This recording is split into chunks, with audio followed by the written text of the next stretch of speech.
እኛን አስመልጣችሁ ሁሌም ኢየሱስ ነው። አሁን ነገራችንን የቀየራችሁት እግዚአብሔር እናንተ ረዳ፣ እናንተ እኛ ረዳችሁ፣ ይቀጥላል እንዲህ እያለ በርታ ኤርሚዬ በርታ።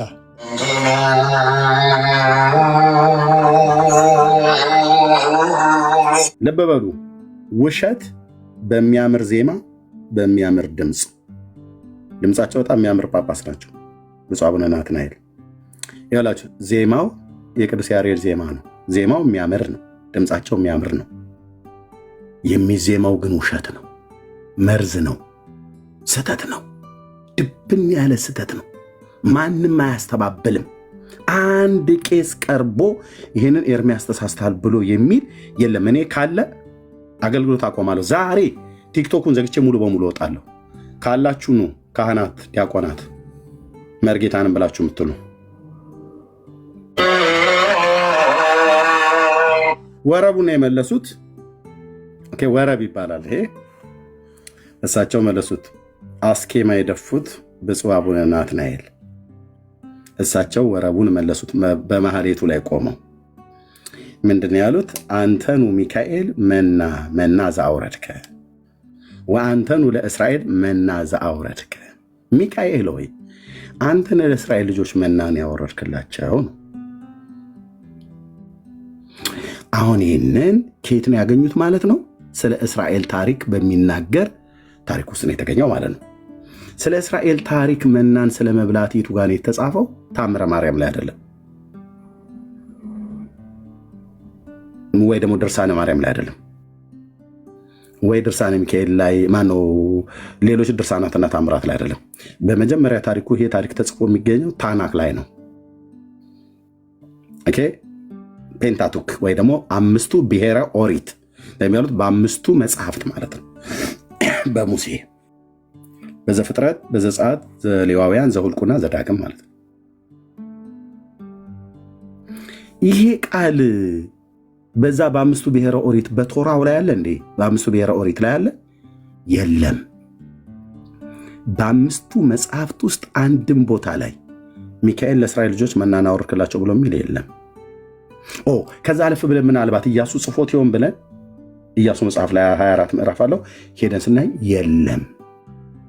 መሳፍንት ሩት ላይ የለም። ሳሙኤል አንደኛ ሁለተኛ የለም። ይህንን ያነበበው እረኛው ኤርሚያስ ነው የሚነግራችሁ። አንደኛ ነገሥት ሁለተኛ ነገሥት የለም ሚካኤል መና አወረደ ብሎ የሚል። አንደኛ ዜና ሁለተኛ ዜና የለም። የአብርሃም አምላክ ምስክር ነው። ኦኬ እዝራ፣ ነህምያ፣ አስቴር የለም። ኢዮብ፣ ዳዊት ላይ የለም። ምሳሌ ላይ የለም። መክብብ መጽሐፍት ላይ ይኖር ይሆን ሰሎሞን ጽፎት ወይ መኃልየ ሰሎሞን ላይ የለም ሚካኤል ለእስራኤል ልጆች መና አወረደ ብሎ የሚል። ኢሳይያስ ኤርሚያስ ላይ የለም። ሰቆቃዊ ኤርሚያስ ላይ የለም። ወንድሞቼ ሆሴ አሞጽ ላይ ዳንኤል ሆሴ አሞጽ ላይ የለም እያላችሁ የነቢያት መጽሐፍ እስከ ሚልክያስ ድረስ ብጠይቁ የለም። አዲስ ኪዳን ላይ ማቴዎስ፣ ማርቆስ፣ ሉቃስ የለም። ሐዋርያ ሥራ ላይ ሳይኖር አይቀርም የለም። ሮሜ ላይ ትዝ አይልም ኤርሚያስ? የትም ቦታ ትዝ አይለኝም። 16 ምዕራፍ አለው። እኔ ጋር መታ አታምታታም፣ ውሎዬ ከእግዚአብሔር ቃል ጋር የለም ሚካኤል ለእስራኤል ልጆች መና አወረደ ብሎ የሚል።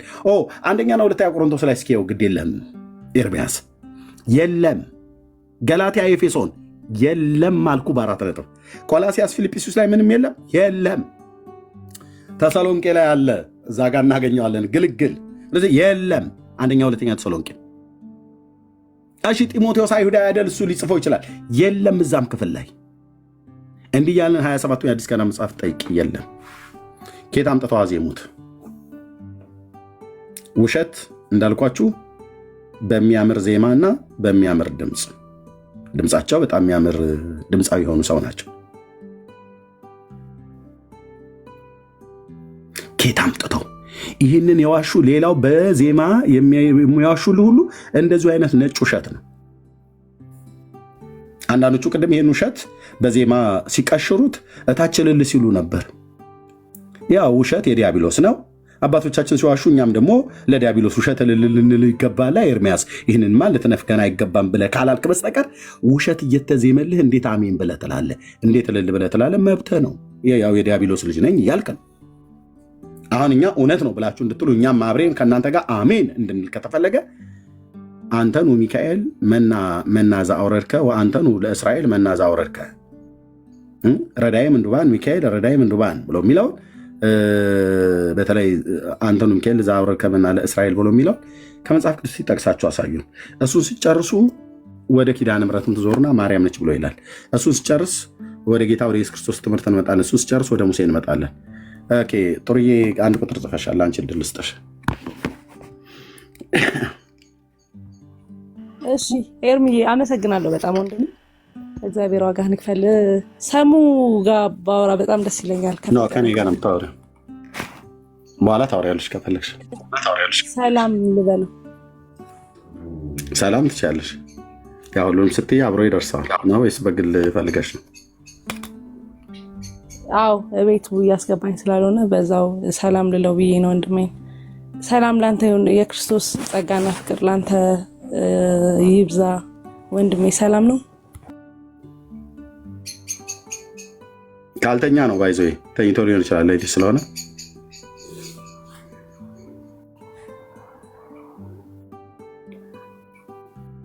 የለም ጥሩዬ ቢኖር ይመልስልሽ ነበር። ተኝቶ ሊሆን ይችላል።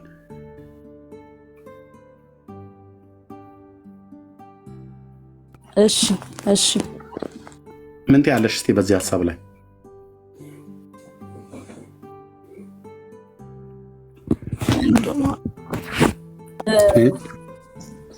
ያው እኔ ኦርቶዶክሳዊ ጆሮ ስለሆነ ያለኝ ኤርሚ ጥሩ ነው። በኦርቶዶክሳዊ ጆሮ እንዴት ለየሽው ይሄን ነገር?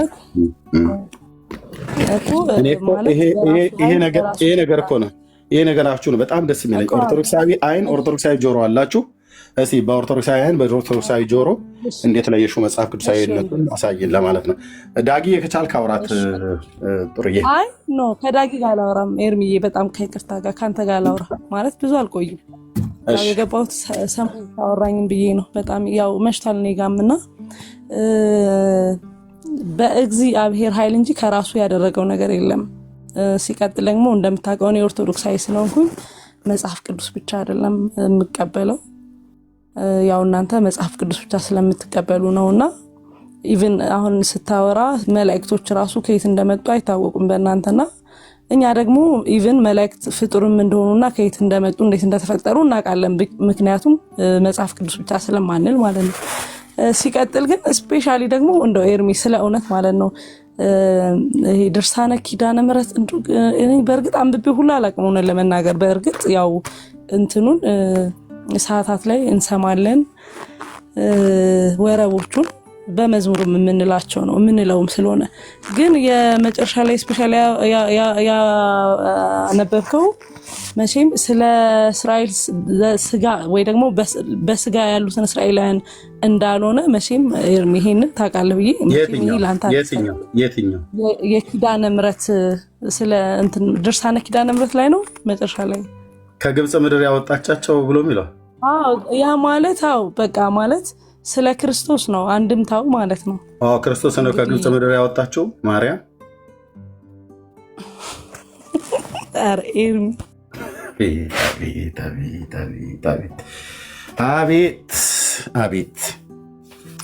አቤት ጌታዬ፣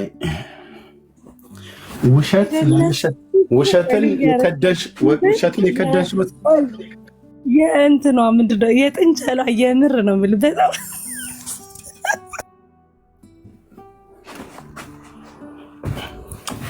የአንቺ አይነት እኮ አዳኝ ነው አመቶ። አንቺም እኮ ልታድኝ መተሽ ነው። ጴንጤን አድነሽ ወደ ኦርቶዶክስ ግን ጥያቄ ተጠይቃሽ ጥንቸል ይዤ ይላል።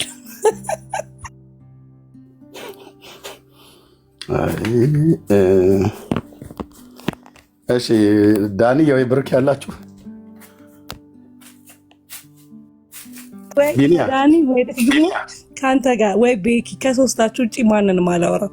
ወይ በረከት ወይ ኤርሚ ወይ ዳኒ። ቢኒያምን ነው ያኛው ቢኒያምን ነው ማውራት ፈልገው። ምክንያቱም ይሄ ልጅ ኦርቶዶክስን በኃይለኛው ተሳድቧል። ማንኛው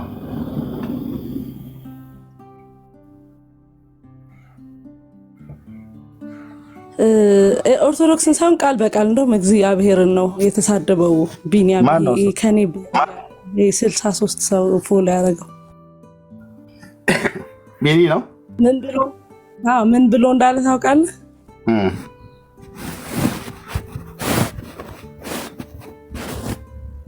እኔ አልደግሞም። ለማንኛውም በቃ ወንድሜ ዝም ብለሽ ትከሽኛለሽ። ምን አልኩኝ ደግሞ የኔ ነገር እኔ እኮ አንዳንዴ ለእነሱ እግዚአብሔር ጨለማ ነው ምናምን ብለህ የሆነ ጊዜ ስታወራ ታውቃለህ? ቢኒ ምን እንደሆነ ታውቃለህ? ምንም ሆነ ምንም እኔ የማመልከው እግዚአብሔርን ነው። ኢቭን ይሄ ቃሉን እግዚአብሔር የሚለውን ቃል በቃ ሌላ ቦታ ላይ አትክተቱት። ይሄ መጥፎ ነው የሚለውን ነገር አንብቡት ምናምን፣ ግን ይሄን ቃሉን ለቃሉ ይሄ እግዚአብሔር የሚለው በቃ ታውቃለህ? ይሄን ስም እኔ የሚገርምህ በጣም ብዙ ጨለማ አልፌበታለሁ። እርቦኝ በልቼበታለሁ፣ ተጠምቼ ጠጥቼበታለሁ። ውሸት ነው።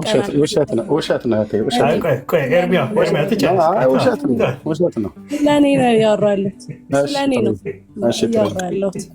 ይሄ ስሙ ለእኔ በጣም ፓወር አለው። ዛሬ መጽሐፍ ቅዱስ አንብቤ ተምሬ ምናምን ሳይሆን ከዛ በፊት እግዚአብሔር የሚለው ቃል ለእኔ በጣም ትልቅ ትርጉም አለው። በቃ አይገርምም? ሳላውቀው እኮ ነው ሳልማረው በፊት ካራ የሆነ ቀምራ የነሱ እግዚአብሔር ለማነው ብለህ ቃል በቃል አረስት ዳይቨርት አድርገሻል ነው እሱ ላይ እንድታወራው አንፈልግም። ቢኒያም አይልም ሲጀምር አይልም እንደዚህ አይልም።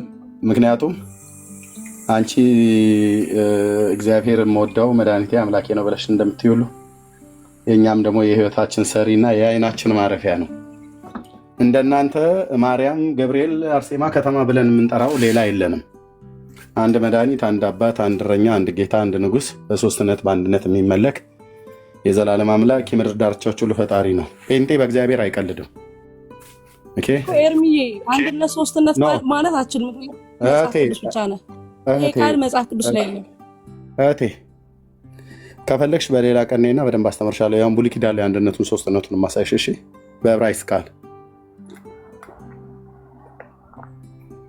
ኦኬ።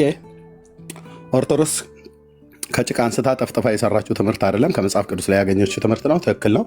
አስተምሮተ ሥላሴ እኛም ወንጌላውያን ካቶሊካውያንም ሥላሴ አማንያን ስለሆንን የመጽሐፍ ቅዱስ ትምህርት ነው። በአንድነት በሶስትነት ይመለካል ብለን ስንል መጽሐፍ ቅዱስ ስላለ ነው።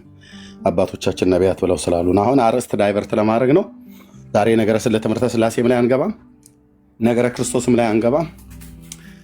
በድርሳነ ሚካኤል፣ በመልካ ሚካኤል፣ በድርሳነ ኪዳነ ምሕረት መናን ለእስራኤል ልጆች ያበላ በማርያም ላይ ማርያም ናት ብላችኋል። በመልካ ሚካኤልና በድርሳነ ሚካኤል ላይ ሚካኤል ነው ብላችኋል። ቆይ በነገራችን ላይ አይደለም እህቴ፣ አንቺ አርዕስት ዳይቨርት ለማድረግ ቢኒያም እግዚአብሔርን ተሳድቧል ብለሻል። የእኔ ወንድም አይሳደብም። የሚናገረውን የሚያውቅ ሰው ነው፣ ሙሉ ሰው ነው። ቆይ አምጪ፣ እሱን ከፈለሽ አምጪ። ቪዲዮን ስታመጪው ትልቁ ላይ ያደርግሻለሁ፣ ታሰሚያለሽ። ያው ታሰሚና በዚህ አጋጣሚ ኤርሚዬ ሚስጥረ ሥላሴ ላይ ዲቤት ማድረግ ከፈለግ ከኔ ጋር ዲቤት ምንም ሚስጥረ ሥላሴ የሚባል ነገር የለም እህቴ። አሁን እሱን ዳይቨርት 10 ቦታ እንዳትረግጥ አምጪው፣ ማስረጃውን ስድቡን አምጪው። በመጀመሪያ ስድቡን ለማንኛውም ኤርሚዬ ሰምተኸኛል። ሚስጥረ ሥላሴ ላይ ከአንተ እኔን የሚዩት ያደረኩሽ ቀጥዬ ላወርድሽ ነው። ኦኬ ለምን ዲቤት ሚስጥረ ሥላሴ ላይ የጠራሁህ እኮ ነው። እታችሁ ረጅ ሂጅና ከእናትሽ ጋር ሚስጥር ብለሽ የሰፈር ወሬ አውሪ። አሁን ሚስጥረ ሥላሴ በጠይቅሽ አንድ አታቂም። አርዕስቱን ዳይቨርት አላደርገውም አልኩሽ። አንድ አታቂም። የሰንበት ተማሪ ሥላሴ ስንት ናቸው ተብሎ ስትጠየቂ አንድም 3 ናቸው ብሎ የሚል የተማርሹ ቤተክርስቲያኒቱ ያስተማረችሽን እንኳን በቅጡ አታቂም። ይሄኔ አሁን ይህንን ኮተቱ ሲታረም ማምለጫ ፈልገሽ ነው። አርዕስት ዳይቨርት አናደርግም። ቢኒያም ተሳደባልሽ፣ አላመጣሽም። በቃ ሐሰተኛ የሐሰት አባት እንደዚሁ በዘመናችሁ ሁሉ ይጫወትባችኋል ማለት ነው። እንደ አንዳንዶቹ በመዋሸት አሁን ኢትዮጵያ እኩለ ሌሊት ነው፣ አልተኛሽም፣ በሰው ላይ ዋሸሽ፣ ያላለውን አለ ብለሻልሽ፣ አርዕስት ለማስቀየር ሞከርሽ። እዚህ የተጠየቅሽው ላይ አውሪ ብዬ ስልሽ ሚስጥረ ስላሴ፣ ሚስጥረ ከተማ፣ ሚስጥረ መሐመድ፣ ሚስጥረ እንትን ምናምን ነገር ብለሽ ልትይ ማለት ነው። ኦኬ፣ እኛ በአስተምህሮተ ስላሴ የምናምን ሰዎች ነን። አርዕስታችን ዛሬ ይህ አይደለም። አርዕስቱ የዛሬው አርዕስት ደጋግመን ተናግረናል። ያው አስመልጡ እንኳን እናስመልጥም። አባቶቻችሁ ከሊቃውንቱ ከአስኬማ ከደፉት አቡነ ናትናኤል እስከ ሕፃናቱ ድረስ በሚያምር ዜማ በሚያምር ድምፅ የዲያብሎስን ትምህርት አስተጋብታችኋል። ዲያብሎስ ውሸታም ነው፣ ዋሽታችኋል። ቤተክርስቲያኒቱን የዋሸችው የሚመልስ ሰው ካለ ይምጣ። ይኸው እስራኤላውያንን መና ያበላቸው እግዚአብሔር ወይስ ማርያም ወይስ ሚካኤል? ሶስቱንም አካላት መና ብልተዋል ብላችኋል። መጽሐፍቶቻችሁ ይህን ይላሉ። ከአስኬማ ከደፉት ብፁዓን ሊቃነ ጳጳሳት እስከ ካህናቱ እስከ ዲያቆናቱ ድረስ እስከ ምእመኑ ድረስ ማህሌት ተቆሟል፣ ወረብ ተወርቧል፣ ተጸንጽኗል፣ ተዜሟል። መልስ አምጡ። ኦርቶዶክስ መልስ አላት ብሎ ማስታወቂያ መናገር ብቻ አይደለም፣ ቀርቦ መመለስ ነው። ካልሆነ ታች ታፕታፕ ኮፒ ሊንክ ሼር ማድረግ። እኛ ለህዝቡ በግልጥ እናሳያለን። ህዝባችሁን ከእንዲህ አይነት ተረት እናቶቻችሁን ዘመዶቻችሁን እየደወላችሁ ንገሯቸው፣ አድኗቸው። ኦርቶዶክስ ህዝቡን የስተት ትምህርት እየመገበች ነው። እግዚአብሔር ካህሌ ሁሉ የሆነውን አምላክ የሰራውን ነገር ለፍጡር ሰጥተዋል። ማርያም በሌለችበት ዘመን እሷ ልጅ ያደረገችው ብለዋል። ሚካኤል ነው ያበላው ብለዋል። ሚካኤል መናም አብልቶ አያውቅም፣ ሊያበላም አይችልም። ራዘር የአባቶቻችን አምላክ ነው ህዝቡን በምድረ በዳ መና የመገባቸው። እነ ነህምያ እነ ዳዊት የብሉይ ኪዳን ነቢያት በሙሉ የጻፉት እግዚአብሔር ነው ብሎ የሚለው ለጥማታቸው ከጭንጫ አለት ላይ ውሃን ያፈለቀ የመላእክትን እንጀራ የመገባቸው እግዚአብሔር ነው ይላል። ኦርቶዶክስ ደግሞ የለም በፍጹም ኪዳነ ምሕረት ናት፣ ማርያም ነች። የማራን ውሃ በመሪባ ውሃ በዛ በቃዴስ በርኔ ማለት ነው። በመሪባ ውሃ በቃዴስ በርኔ በህዝቤ በእስራኤል ፊት አልቀደሳችሁኝምና አንተና ወንድም አሮን ይህንን ህዝብ ይዛችሁ ወደ ከነአን ምድር አትገቡም፣ ይህን ዮርዳኖስን አትሻገሩም ብሎ አለው። እኔ መጋቤ ብሉይ ነኝ ብሎ የሚል ሁሉ የሚንተፋተፍ መጥቶ ቢያወራ ጥሩ ነበር፣ ግን አይመጡ። መጽሐፍ ቅዱስ ያላነበበ ምእመን ላይ ነው እነሱ እውቀታቸው ሊያሳዩት የሚፈልጉት። ጠይቄ ነበረ ከሊቀ ሊቃውንት ቀለም ወርቅ ጀምሬ ማለት ነው። አቅም ካላቸው መጽሐፍቱን አንድም ታሳጠቅስ ቀጥታ እግዚአብሔርን ቃል ታናክን ማለት ነው። ቶራ ክትቪም ነቢይም ከኔ ጋር እናወራለን ከዘፍጥረት እስከ ሚልክያስ። ይሄ እንደዚህ ብላችሁ የምትሉት ውሸት በመጽሐፍ ቅዱስ ውስጥ ተጽፎ አልተገኘም። ለምን ህዝቡ ላይ ይዋሻል? የሚካኤል አልበቃ ብሎ ሲል ድርሳነ ሚካኤል ላይ ማነው ድርሳነ ኪዳነ ምሕረት ላይ ማርያም ነች የመገበቻችሁ ብሎ ይላል። በዚህ ማርያም የጌታችን እናት ትከብራለች በውሸት? አትከብርም። ቅዱስ ሚካኤል መልአኩ ይከብራል? አይከብርም። ህዝቡ እስከዚህ ይማራል? አይማርም። ከማረው ምንድነው? ውሸት የማን ነው? የዲያብሎስ። ስለዚህ በህዳር 12 ቀን ዲያብሎስን እነሱ ታነግሱ ያዋላችሁት ማለት ነው በውሸት እንጂ ሚካኤልን አይደለም ታነግሱት። በዓለ ሲመቱ የዛን ቀን ነው ይላል። ዙፋን ላይ የተቀመጠ ሚካኤል የቱ ጋር ነው ዙፋን ላይ ይቀመጣል ብሎ የሚል መላእክት ዙፋን አላቸው ብሎ የሚል የቱ ጋር ነው የተጻፈው ያለው?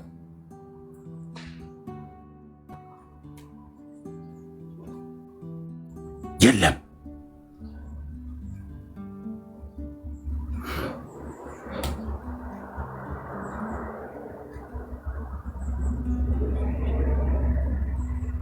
ናኩቶ ላስወጣ ነው አረን ነው ራስን ስለደበቅ ካስወጥቻለሁ። እሺ ተዋህዶ ለሱ ልሰጠው ነበረ። እሺ ተዋህዶ ቆይ እሺ ተመልሶ መጣ። አንዴ እሱኛው ስለቀደመ አይ ቲንክ ካህን ይመስሉኛል። እሺ ናኩቶ ለእግዚአብሔር። አቤት አቤት። ሰላም ነው? እንዴት ነው? ሰላም ናችሁ? ሰላማችሁ ይብዛ። እግዚአብሔር ይመስገን። ከየት ቤተ እምነት ነው? እኔ የወንጌል አማኝ ነኝ። ባይዘወይ በእናንተው ትምህርት ነው ወደ ጌታ የመጣሁት። ደስተኛ ነኝ። እውነት ነው የምትናገሩት፣ እየሰራችሁ ያላችሁት ሁሉ ጥሩ ነው። አሁን መናን ያወረደው ሚካኤል ነው የሚለው በጣም ሂዱበት፣ በጣም ቆንጆ ነው። እኛም በእናንተ ትምህርት ነው የተለወጥ ነው። እኔ በኦርቶዶክስ ውስጥ በተለያዩ ሃይራርኪ አልፍ ያለው አገልጋይ ኖት ካህን ነበርኩ። የስ ዲቴል እና ያለሁበትን ቦታ አስፈላጊ ከሆነ በውስጥ ልነግር ይችላለሁ። ፎሎ ባክ መልሼልዎታለሁ ቀሲስ። እሺ። እና ብዙ በርቱ። በጣም ጥሩ ነው። ውጊያውም ያን ያህል ነው፣ ግን እየፈረሰ ያለ ነገር በደንብ ነው የምከታተላችሁ። ጥሩ ነው። አምልጠናል። ከዚህ በኋላ ምንም ሊሆን አይችልም። ሰቡን መዳን ማምለጥ አለበት። የግድ ሊነገረው ይገባል። የግድ አያለው፣ ፍትጊያውን አያለው፣ ጦርነቱን አያለው፣ የምታደርጉትን መጋደል አያለው። በእውነት የአብርሃም አምላክ ከእናንተ ጋር ነው። በርቱ። እኛን አስመልጣችኋል። አትሊስት እኛን አስመልጣችኋል። ሁሌም ኢየሱስ ነው። አሁን ነገራችንን የቀየራችሁት እግዚአብሔር እናንተ ረዳ፣ እናንተ እኛ ረዳችሁ። ይቀጥላል እንዲህ እያለ በርታ ኤርሚዬ፣ በርታ። እጸልይልሃለሁ። በርታ። እሺ ቀሲስ፣ እግዚአብሔር አምላክ ይባርኮት። ፎሎ ባክ መልሻለሁ። ስልክ እንለዋወጥና የመንግስቱን ወንጌል አብረን እንሰራለን። አሜን። ተባረክልኝ። እሺ፣ አሜን። እሺ፣ አዳምጣለሁ። ታች አድርገኝ። አሜን። እሺ፣ ኦኬ። ጸጋ ይብዛላችሁ። ኦኬ። ፕላኒንግ ሰላም ነው። ሰላም። እግዚአብሔር ይመስገን። ከየት ቤት ነው? እንኳን ያው ወንጌላውያን እንደዚህ ጴንጤ ነኝ። ኦኬ። ግን ያው ትምህርታችሁን እከታተላለሁ። ብዙ የኦርቶዶክስ የትምህርቱ ባክግራውንድ ብዙ የለኝም። ያው በጌታ ቤት ከገባው ጀምሮ ያው በእግዚአብሔር እና በወንጌሉ ላይ ነው እና ለመጀመሪያ ጊዜ ነው ምናልባት የእናንተን ትምህርት እየሰማው አይ ቲንክ በጣም አስፈላጊነቱና ኢምፖርታንሱ የገባኝና በእውነት ጌታን ስለእናንተ አመሰግናለሁ እና እግዚአብሔር በጊዜው እንዳስነሳችሁ ነው የምገምተው። አንዳንድ ጊዜ ያው አንዳንድ የሰማኋቸው እንትን ነበሩ የኃይል ካላለ እንደዚህ ሲባል ሰማ ነበር። ነገር ግን ሁላችንም ደግሞ እንደዚሁ ለስላሳ ሆነን የወንጌል ስራ ለመስራት አይቻልም። እግዚአብሔር ለሚያስፈልገው ሰው ደግሞ የሚያስፈልገውን አይነት ቃል ሊናገር ይችላል። ማለት ለጠንካራው ነገር ጠንካራ ልብ ላለውም ጠንካራ ነገር የሚያደቅ መዶሻ አይነት ነገር ሊያዘጋጅ ይችላል። ሁላችንም እንደዛ ተለሳልስን እንሂድ ማለት አይቻልም በሚል ትንሽ እንትን ያልኩት ነገር ነበር እና ግን በእውነት አገልግሎታችሁ በጣም ነው የማደንቀው። ጌታ ኢየሱስ አብዝቶ ይባርካችሁ። እግዚአብሔር ዘራችሁን ይባርክ። እንግዲህ ይህን ከማለት ሌላ ብዙ ምለው ነገር የለኝም። ተባረክልና ወንድማችን ቴንክ ዩ። እንግዲህ ወንጌልን ለሚያገለግሉ ወንጌል ስለ ልጁ ስለ ኢየሱስ ክርስቶስ እንደሆነ ለገባቸው የወንጌላውያን ወንድሞቻችንና እህቶቻችን እዚህ አብረን የምናገለግል ሰዎች አድራሻ ያለንን ቤተሰብ አለን፣ የራሳችን የምንመራ በቤተክርስቲያን የምናገለግል ሰዎች ነን። ፓስተሮች አሉን፣ የቤተክርስቲያን መሪዎች አሉ። አንዳንዶቹ የምታውቋቸው ናቸው። እንደነ ዘማሪ ዳጊ አይነት በኢትዮጵያ ቤተክርስቲያን ላይ የሚታወቅ ወንድም ስፍራ አድራሻ ያለው የሚያገለግል ወንድም ነው። እኛም እግዚአብሔር ደግሞ ይህንን ዘመን ይህንን እድል በሰጠን ጸጋ እያገለገልን አለን እና የወንጌል ልብ ላላቸው ሰዎች ልባችንም በራችንም ክፍት ነው። እኔ በጣም ብዙ ጊዜ ከእውነተኛ ቤተክርስቲያን ያሉ አገልጋዮች እባካችሁ ውጡና በእግዚአብሔር መንግስት ውስጥ አብረን እንስራ። ሰዎችን ጌታ የተቀበሉ ሰዎችን እንኳን ተቀብሎ ሊያስተምርልን የሚችል ሰው እንኳን በማጣት በተለይ እኔ በዚህ 10 ዓመት ውስጥ እግዚአብሔር አምላክ ይባርከው ፓስተር ለገሰ ይልማ ጣሊያን ሀገር ያለ እኔን ያስተማረ በኢትዮጵያ ጉባኤ እግዚአብሔር ቤተክርስቲያን እሱ አለ። ለሱ ወደ 7 ዙር አስተምሯል እና እነ ፓስተር ታሪኩ ሼቱ እነ ፓስተር አለዛር ይባቤ የኔ የፓስተር ሰለሞን ደሳለኝ አሁን እና የተወሰኑ ሰዎች ናቸው እንጂ ያገዙን በማስተማር እያገዙን የሚያሉት ጌታን የሚቀበለውን ህዝብ አብዛኛው ኢትዮጵያ ውስጥ ወደ ቤተክርስቲያናት ወደ ጤናማ ቤተክርስቲያናት ለመላክ እንኳን እነሱን እንኳን ለማገናኘት በጣም ይሄ የአንድ ሀገር ህዝብ አይደለም የምናገለግለው። በዚህ ሰዓት አሁን ጥሩ ሰዓት አይደለም። ይሄ ዛሬ እሑድ ነው፣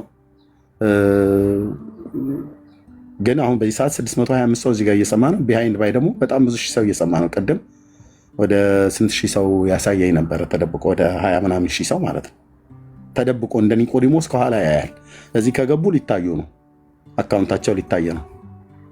እንቅልፍ ላይ አሁን በዚህ ሌሊት ኢትዮጵያና አውሮፓ መካከለኛው ምስራቅ ሌሊት ነው። እንቅልፍ እምቢ ያለው መተኛት ያቃተው ባኖ የተነሳ ተስፋ የቆረጠ ወዴት እንደሚሄድ የማያቅ በኑሮ የሚጨነቅ በኢኮኖሚ የሚጨነቅ በጤንነት ጉዳይ የሚጨነቅ ፈውስ የሚፈልግ መዳን የሚፈልግ ፍጻሜው የት እንደሆነ እኔ ለምንድን የተፈጠርኩት እዚህ ምድር ላይ ለምንድን ነው የምኖረው ብሎ የሚሉ የሚያማሩ በመዝሙር መጽሐፍ ላይ እንደተጻፈው በጎ የሆነውን ማን ያሳየናል ብሎ የሚል ትውልድ በጣም ብዙ ነው ያለው እና ከእውነተኛ ቤተክርስቲያን ያሉ አገልጋዮች ውጡና አገልግሉ ብዬ እኔ ስም ራሱን ሜንሽን አድርጌ ተናግሬ ያውቃለሁ። እንደነ ፓስተር ሚካኤል ወንድሙ ማለት ነው ሚኪ ስለምንደዋወል እንደነ ፓስተር ዳዊት አይነቶቹ ማለት ነው። ሌሎችም እነኚህ ብቻ ናቸው እያልኩ አይደለም። ሌሎችም ፓስተሮች አገልጋዮች ስንቶች አሉ። ብዙዎቻቸው ግን ስማቸውን ጠብቀው ነው የሚቀመጡት።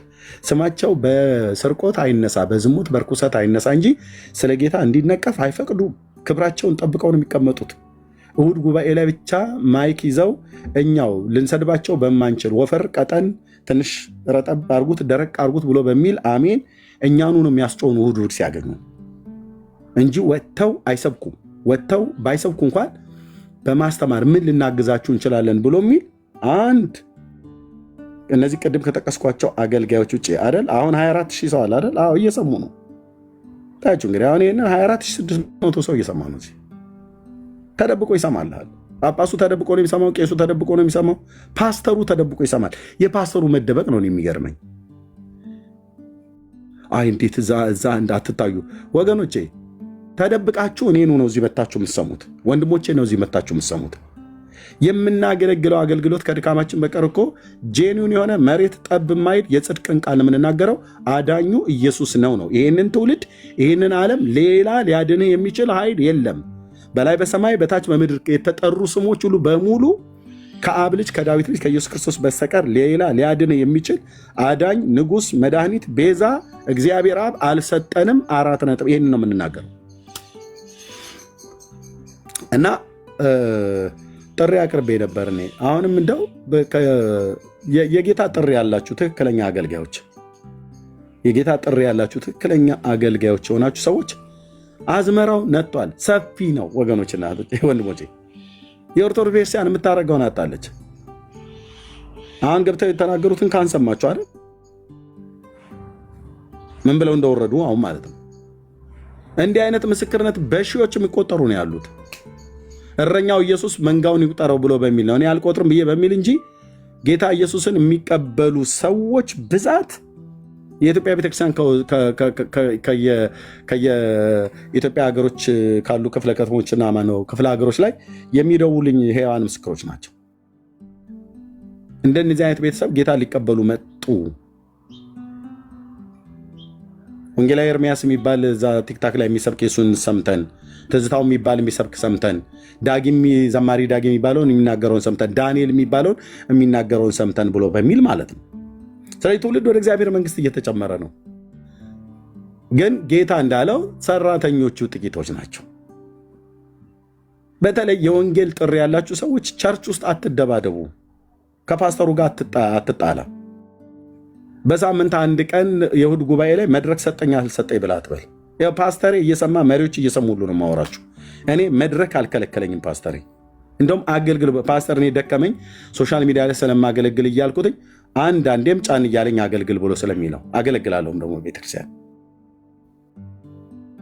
እና እውነተኛ የሆኑ ሰዎች አሁን እኛን ከርቀት ሆነው ምናሉን ጭራሽ እነሱ ስም ምክር አይሰሙ። ቅድም አሁን ወንድሜ እንዳልከው ማለት ነው ሮንግ የሆነ ኢንፎርሜሽን መጥተው ነገሯቸው። ይቆጣሉ ምናምን። እንደ ሰዎችን እንቆጣለን። የተቆጣንበት ምክንያቱ ምንድን ነው? እዚህ እኮ አንተ በቅንነት ጸልዬ መጥተህ ልታናግረው ፈልገህ በጣም ብዙ የሚፈታተኑ ሰዎች አሉ የሚመጡ ማለት ነው።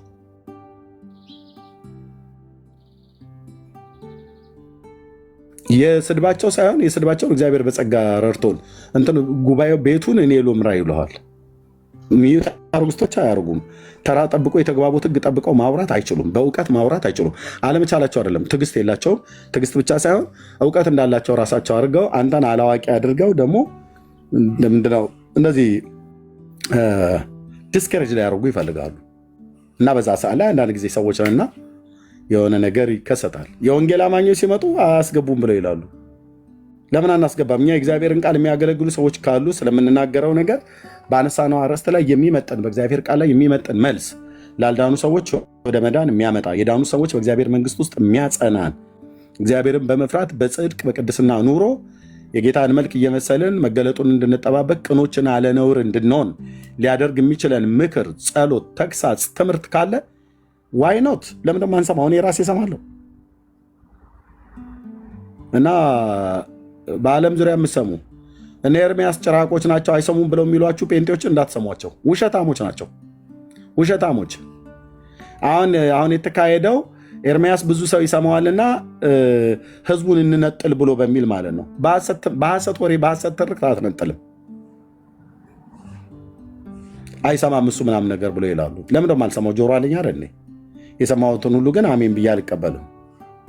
እና በትክክለኛ ቤተክርስቲያን የምታገለግሉ ወገኖች ካላችሁ ጌታ ጸጋ ሰጥቷችሁ በእግዚአብሔር ቃል የምታስተምሩ፣ የምታገለግሉ፣ የምትመግቡ ሰዎች፣ የምትሰብኩ ሰዎች ካላችሁ ዋይ ኖት? ዋይ ኖት?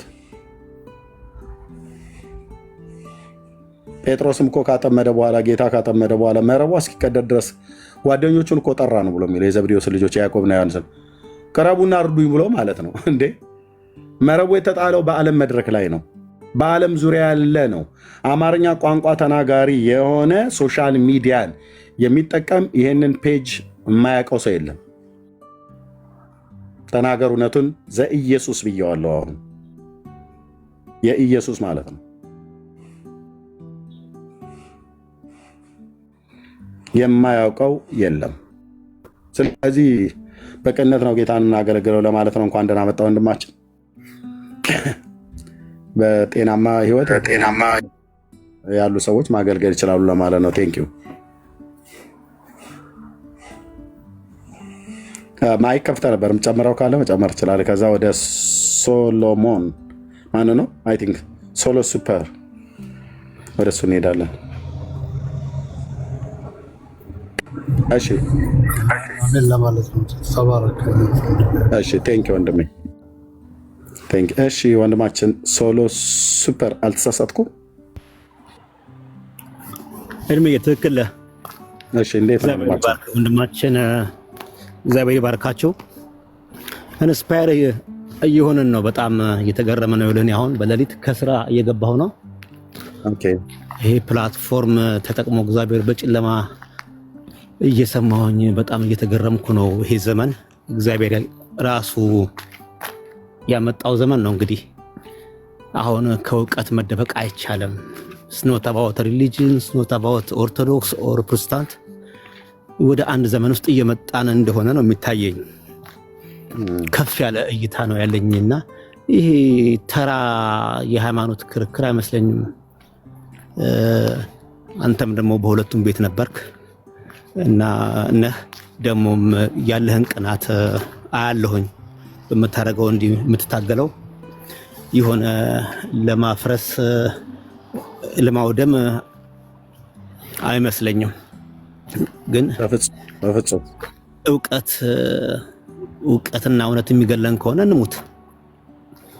እውቀት የሚገለን ከሆነ እንሙት። ያለ እውቀት ከሆነ ይሄ የሚያስፈራ እውቀት እኮ የሚያስፈራራው ወይ አንደኛውን ሃይማኖት ወይ ያኛውን ወይ ሁሉንም የሚያስፈራራው እውቀት እና እውነት የሚያስፈራራ ነው። ሲጠጡት ሲነኩት በጣም የሚመር ነው፣ ግን ያድናል። ከተኛንበት ነገር ከወደቅንበት ነገር እያነሳን ነው። አሁን የአሜን አሜን ዘመን አይደለም። አይ ቲንክ ዘመኑ እኮ ነው። ኤርሚ አንተንም ወደዚህ ያመጣህ ይሄ ለዚህ ፓሽን የሰጠህ ጉልበት የሰጠህ የእግዚአብሔር ጸጋ እናንተ ወንድሞች ሁላችሁ ማለት ነው። ይሄ ቤት ብቻ አይደለም። አሁን ዘመኑ ሃንገር አለ፣ ረሃብ አለ። በጣም ከፍ ወዳለው ነገር ወደ እግዚአብሔር ነገር ለመድረስ wherever is so about religion ኦርቶዶክስ ጴንጤ ፕሮቴስታንት ስለሆንክ አይደለም ብራዘር። በግል ላይፍ ተሐድሶ ያስፈልጋል። በግል ተሐድሶ ሲባል የሚደነግጥ እኔ ካምናውን አንድ እርምጃ ፈቀቅ ካልኩ ዲፕሬሲንግ ነው ላይፌ። አንድ ስቴፕ በላይፍ በህይወቴ ወደፊት አንድ እርምጃ ካልኩኝ ሶ ዲፕሬሲንግ የላይፍ ትርጉሙ ራሱ ሰለቻል። መለወጥ አለብን። ሪሊ አሁን እኮ ነው የምሰማው ለራሴ ብዬ ነው። ስለሆነ በሃይማኖቶች መካከል ያለ ክርክር አድርጌ የምሰማው እኔ ለመማር ሰለሞን ካልተማርክ ካላወቅ አለቀልህ እያልኩ ነው። ሉክ ዋስ ጎይንግ ኦን አራውንድ ዩ። አንድ እግዚአብሔር ያዘጋጀው የቀጠለው ዘመን ነው ይመስለኝ ብራዘር። ልንገባበት ያለው ከፍ ያለ ነገር አለ።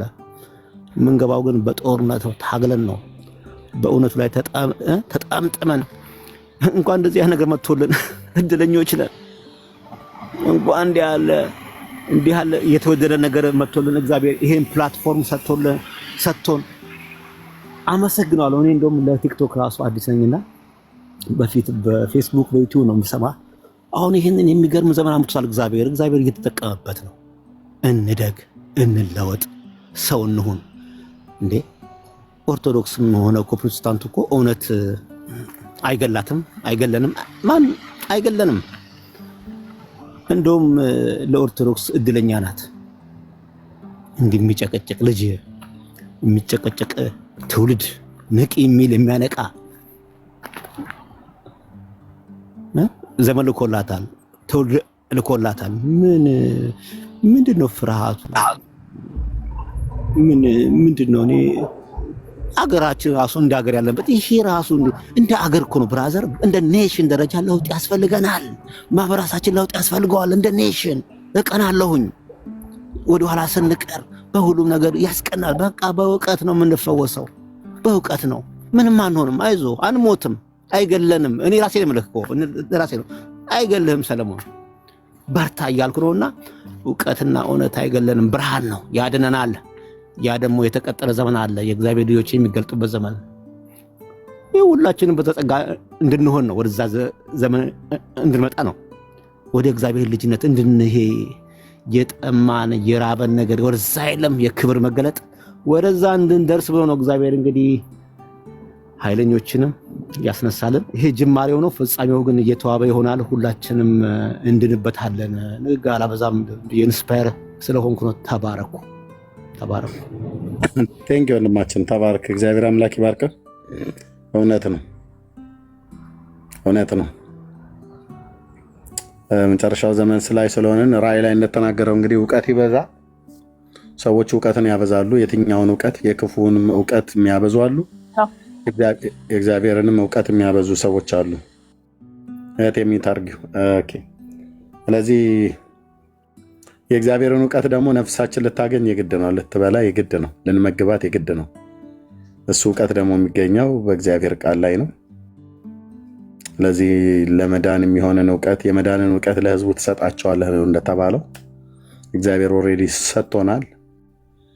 እስትንፋሰ እግዚአብሔር ያለበት የእግዚአብሔር መጽሐፍት 66ቱ ቅዱሳት መጽሐፍት በእጃችን ላይ ያሉ ስናነባቸው ብንውል ስለ መሲሁ ደግነት፣ ቸርነት፣ ሰውን መውደዱ፣ ለበደል ለኃጢአታችን መሞቱ፣ መነሳቱ፣ እኛን ስለማጽደቅ በሶስተኛው ቀን መነሳቱ በቅዱሳት መጽሐፍት እንደተጻፈ ብሎ ስለሚል የተጻፈውን ስናነብ የክርስቶስ የክብሩ ወንጌል ብርሃን በልባችን ባለ ጨለማ ላይ ብርሃን ይለቃል ማለት ነው።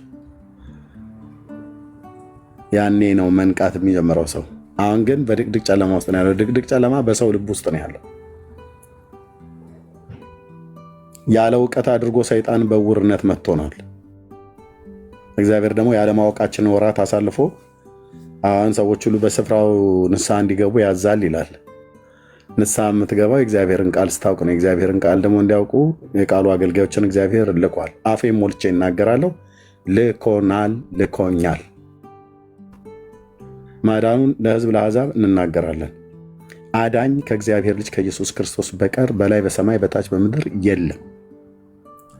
ወንድሞቼ በበረሃ ሂዱ፣ በባህር ተሻገሩ፣ በአውሮፕላን ብረር፣ በመርከብ ሂድ፣ በእግርህ ኳትን፣ ተራራ ውጣ፣ ቋጥኝ ላይ ተንጠልጠል፣ ሃይማኖታዊ ስርዓት ፈጽም፣ መካ መዲና ሂድ፣ ኢየሩሳሌም ሰግዳለሁ ብለህ ሂድ፣ በኦርቶዶክስ ቤተክርስቲያን ገዳማትና አድባራት ትልልቅ የሚባል በመጫኛ ውጣ። የዘላለምን ሕይወት በዛ መንገድ በዛ በኩል አታገኙትም። 4 ነጥብ። ምን ሆነሃል ኤርምያስ? ምንም አልሆንኩም። ዮሐንስ ሐዋርያው እንደተናገረው በመልእክቱ ላይ እግዚአብሔር የዘላለምን ሕይወት እንደሰጠን ይህም ሕይወት መካ መዲና በመሄድ ይገኛል አይልም። እግዚአብሔር የዘላለምን ሕይወት እንደሰጠን ይህም ሕይወት ኢየሩሳሌም ሄዶ በመስገድ ከዛና ከዮርዳኖስ ውሃና አፈር ቀርቶ ይዞ በመምጣት እሱም በጥብጦ በመጠጣት በመርጨት ይገኛል አይልም። እግዚአብሔር የዘላለምን ሕይወት እንደሰጠን ይህም ሕይወት እንደ ደብረ ዳሞ አይነቱ በተራራ ላይ ተንጠልጥሎ መውጣት፣ በድንጋይ ውስጥ መሹለክ፣ ሙሽራዋ ድንጋይ የሚባል ደብረ ኤልያስ ላይ ጎጃም ምድር ሄዶ እሷን ተሸክሞ መምጣት 22 ትውልድ ይማራል ብሎ የሚል አልሰጠንም። እግዚአብሔር የዘላለምን ሕይወት እንደሰጠን ይህም ሕይወት በስራ እንዳለ ብሎም አይልም። ታዲያ ሐዋርያው ምንድን ነው የሚናገረው? እግዚአብሔር የዘላለምን ሕይወት እንደሰጠን ይህም ሕይወት በልጁ እንዳለ ምስክሩ ይህ ነው። ልጁ ያለው ሕይወት አለው፣ የእግዚአብሔር ልጅ የሌለው ሕይወት የለውም። 4 ነጥብ። የዘላለም ሕይወት እንዳላችሁ ታውቁ ዘንድ በእግዚአብሔር ልጅ ስም ለምታምኑ ይህንን ጽፌላችኋለሁ ብሎ ታላቁ ሐዋርያ ከትቦት የዛሬ 1900 ዓመት ሩጫውን ጨርሶ ወደ ጌታ በሰላም ሄዷል። መጽሐፉ እጃችን ላይ አለ። የመጽሐፉ ባለቤት ዮሐንስ ላይ ይሰራ የነበረ መንፈስ በእኔ ላይ አለ፣ በጴንጤ ወገኔ ላይ አለ። ከአንዱ መንፈስ ነው የጠጣ ነው። እግዚአብሔር መንፈስ ቅዱስ የቃሉ ባለቤት እነዛን ሐዋርያት ኢንስፓየር አድርጎ መጽሐፉን ያጻፋቸው የብሉይ ኪዳን ቅዱሳት ነቢያትን በመንፈስ ቅዱስ እየተመሩ ትንቢት የተናገሩ ያ መንፈስ የእግዚአብሔር ልጅ ኢየሱስ ክርስቶስን ስቀበል የተቀበልኩት የእግዚአብሔር መንፈስ የእግዚአብሔር ልጅ መሆኔን ለመንፈሴ መስክሮልኛል። በጌታ በኢየሱስ ክርስቶስ ጌትነት ታዛ ስር ላሉ፣ ጌትነቱ ጥላ ስር ላሉ ለእግዚአብሔር ልጆች ይሄን መንፈስ ተቀብለናል ከጌታ። ወይ ያስተምራል አልኩ ብራዘር ወገኔ ስማኝ፣ በጣም ነው የሚያስተምረው። ትሑቱ የዋሁ ጌታ በጣም በጣም በጣም ነው የሚያስተምረው። ኢየሱስ ክርስቶስን ሊያልቀው፣ ኢየሱስ ክርስቶስን ሊያከብረው፣ እሱ ስሙ በሚጠራበት ጽድቅ ባለበት እሱን ሊያከብረውና ሊያነግሰው በዛ አለ። ብዙ መንፈስ ቅዱስ የማይገዛቸው ጉባኤዎች አሉ። የእግዚአብሔር ልጅ ኢየሱስ ክርስቶስን ሂሯቸው፣ አለቃቸው፣ ንጉሳቸው አድርገው ባልሾሙት ስለሱ የእሱ ስም ብቻ በማይነግስበት በማይከብርበት የእግዚአብሔር መንፈስ በዛ ምን ሊያደርግ ይገኛል? አይገኝም። ኢየሱስ በሚጠራበት ኢየሱስ በሚሰበክበት ስለ ኢየሱስ በሚነገርበት ጉባኤ ነው እውነት ያለው። እውነትም በምሰማ ሰዓት እውነት አርነት ያወጣል። ወንድሞችና እህቶች አምልጡ ብለን ስንል ቀላል አይደለም። እንደነኛ አይነት ትልቅ ውሸቶች የተጽፈው የእግዚአብሔርን ቃል የተገዳደሩ ለዘመናት የቆዩ በሱቲ የተጠቀለሉ በቆዳ የተጠረዙ መጽሐፍቶች ስናነባቸው ስንደግማቸው ነበር። በዛ ነገሩ እውነት መስሎኝ እኔም በነበርኩበት በሃይማኖት የስርዓት ዲያቆን ስለነበርኩ ህዳር 12 ብታገኘኝ ከበሮ ይዤ እንደ እንዝርት ስሾር ነው የምታየኝ። እጄ አብጦ ከበሮ ከመምታት የተነሳ በነጠላ ጠምጥሜ የገባሁባቸው ወራቶችና ዓመታትን አስታውሳለሁ። አንተኑ ሚካኤል ዘአውረድ ከመና ለእስራኤል እያለን ማለት ነው።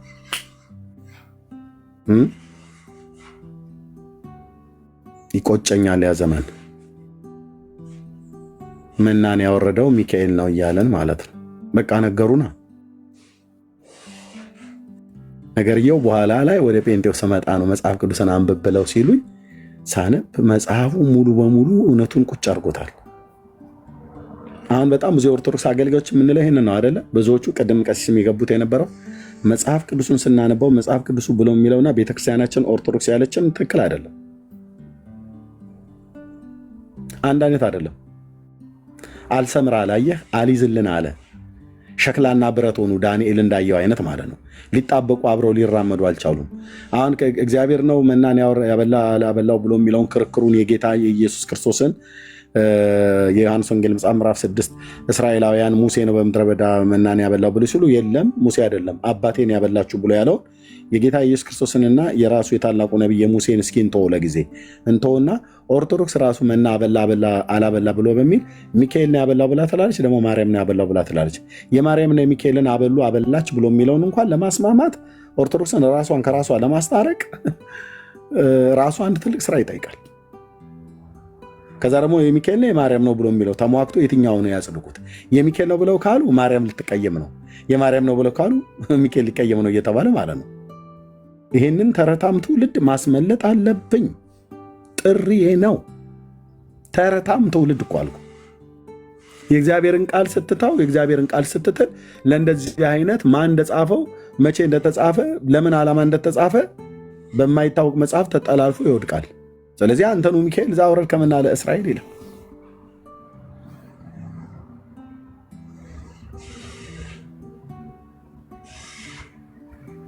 ያሳዝናል። ሰው ዜማውን ነው የሚሰማው። እንባችሁን ላመጣው እችላለሁ። እዚህ ተረጋግቼ በቀድስ አልኩ። እንባን ላመጣው እችላለሁ። ምን እንዳልኩ ግን አታውቅም። ዜማውና ድምፁ ብቻ ነው። አሜን አሜን ብሎ ማለት ቀረ። ብራዘር ምንድን ነው እየተዜማ ያለው? ቅድም ጳጳሱ ያዜሙትን አሰማችሁ። ምንድነው? ውሸትን የተዜመው ውሸት ተከሽና ሰውየው እንዳለው ከተማ ገብቶ ዱለት አዘዘ። የገጠር ሰው ነው። የገጠር ሰዎች አንዳንዱ ቦታ ላይ ዱለቱ ላይ ጨጓራ ይጨምሩበታል፣ አንዳንዶቹ ላይ ደግሞ አይጨምሩም። እና እሱ የተወለደበት አካባቢ ላይ ጨጓራ አይጨመርም። ቀዩ ስጋ፣ ኩላሊት ምናምን ነገር ጉበት ተደርጎ ነው የሚከተፈው።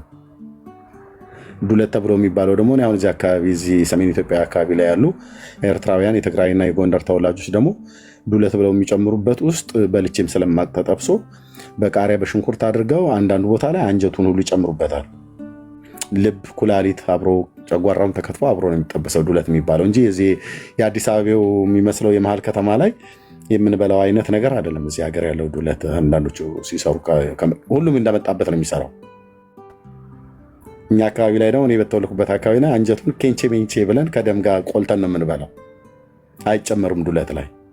እና ይህ ሰውዬ ዱለት ብሎ አዞ ከተማ ሲገባ ሲመጣለት ጨጓራው የበዛበት የተከተፈ ስጋና ጉበት ምናምን ነገር ሆኖ ግን ጨጓራ የበዛበት መጣው ሲመጣ እንዴ ጨጓራ ስሟን ቀይራ መጣች ብሎ እንዳለው አይነት ማለት ነው። ተረት ክሽን ብላለህ እውነት መስላ በአማረ ዜማና ጨጓራ መቃን ቀይሬ ጥፍተኒ ብሏል። ያው መልኳን ቀይራ ቁጭ አለችልህ መጣይ ማለት ነው። እሱ ባለበት አካባቢ ላይ ጨጓራ ዱለት ውስጥ አይገባም።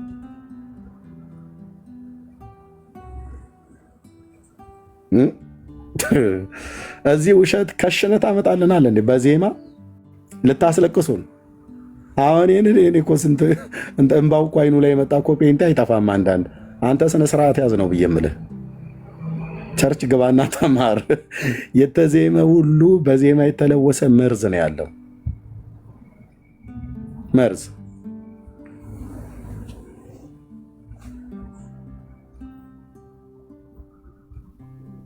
ኦኬ፣ መርዝ ነው ያለው። ስለዚህ መርዝ በዜማና በድምፃዊነት ተከሽና ማለት ነው። የእግዚአብሔርን ቃል ካወቅ እንደዚህ ብለህ ትላለህ ማለት ነው። መልኳን ቀይራ እንደመጣች አቤቱ ጌታ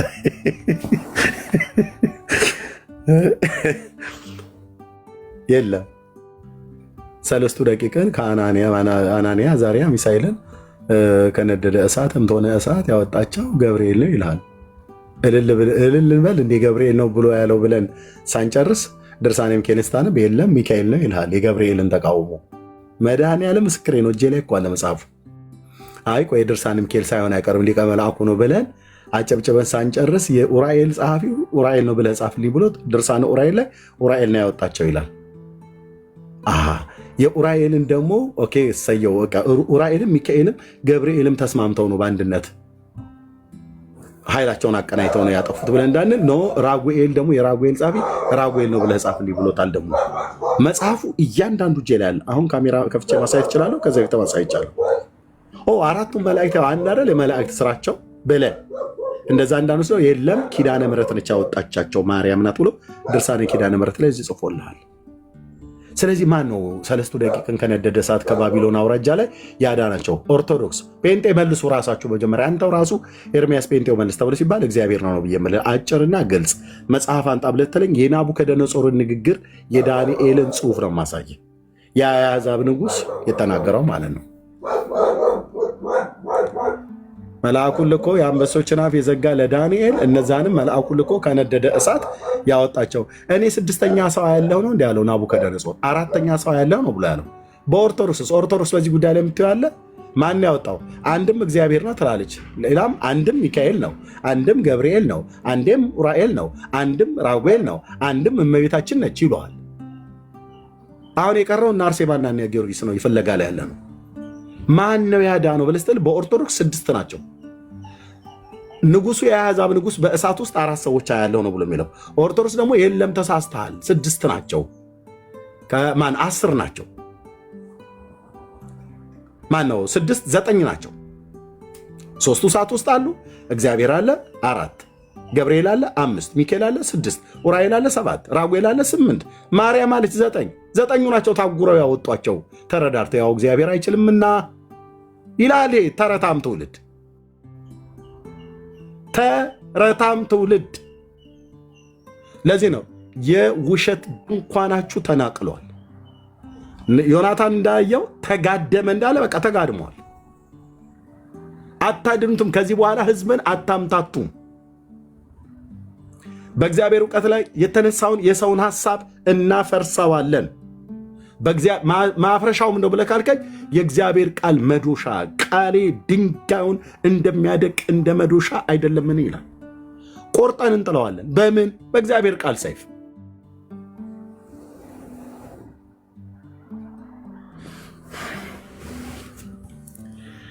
ትነቅልና ታፈርስ ትገለብጥና ትተክል ዘንድ ብሎ ያለው ያ ነቢይ ስሙን ያስኩት ነቢይ እግዚአብሔር ስራው ነው አልኩ። አይሁዳውያን የጨማመሩትን ተረትና ከእግዚአብሔር ዓለም የተቀዳ የሚመስል ትምህርት እነ ኢሳያስ በዘመናቸው ተቃውመውታል። ኢየሱስ ጌታዬ አፍርሶታል አልኩ። አፍርሶታል። ስለ ወጋችሁ የእግዚአብሔርን ትእዛዝ ትንቃላችሁ ብሎ እንዳለ ስለ እናንተ ኢሳያስ ጥሩ አድርጎ እኮ ትንቢት ተናገረ አላቸው። ማቴዎስ 15 ላይ ኢሳያው 29ኛው ምዕራፍ ላይ ነበር የተናገረው። ይህ ሕዝብ በከንፈሩ ያከብረኛል፣ ልቡ ግን ከእኔ በጣም የራቀ ነው ይላል። ሲያከብሩት ሲፈሩት በሰው ስርዓት ትምህርት ነው። አዎ አንድዬ መድዬ ያለሱ ማን አለ ትልላለች። እውነትሽን ነው ያለሱ ማንም የለም። አዎ እና እኮ ታዲያ እኮ ኢየሱስ እኮ ነው የሚያደው ብለህ ስትል እመቤቴስ እንዴ ቅድም ያለሱ ማን አለ ብለሽ አልነበረም እንዴ? አዎ ብያለሁ። የዘላለም ሕይወት እኮ ታዲያ በሱ በኩል አርሴማስ ኤርሚያስ በዘንባባዋ ዘንጣፊ እኮ መታ ብታረግህ ውልቅ ብሎ ሄድልሃል ትልላለች። ምኑ ነው የሚወልቅላት? የአርሴማ ዘንባባ፣ የዘርአ ብሩክ ጥፍር፣ የጊዮርጊስ የፈረሱ ጭራ ለድነት አንተ ፖ ትላለች። የኔ አያት የጊዮርጊስ የፈረሱ ጭራ እንድትድንበት መጣልህ ትላለች። ግሼን ነው ያለው። ይኸው መጽሐፈ ጤፉት ወፍ የለም ሊመልስልን የቻለ። ለምን የፈረሱ ሾሆና አልመጣም? ሾሆናውም እኮ መድኃኒት ነው። ፋንድያውስ ቢሆን ቢመጣ ምን ችግር አለ? ለነ ገብርኤል ስትሳሉ ከሰማኸኝ ፍየል ወይ በግ፣ ካልሰማኸኝ ፋንድያ እመጣለሁ ስትሉ አልነበር እንዴ? ይሄ እኮ ስም ማጥፋት እንዳይመስልህ የምናቀው እኮ ነው። የጊዮርጊስ ጭራው የጊዮርጊስ የፈረሱ ጭራ መጣንላችሁ ብላ ጽፋለች መጽሐፈ ጤፉት። ውሸት ነው ብሎ የሚል ሰው ካለ ይግባና ካሜራ ገልጣለሁ፣ ውሸትን አጋልጣለሁ። ተናገር እውነቱን ዘኢየሱስ የኢየሱስ ማለት ነው።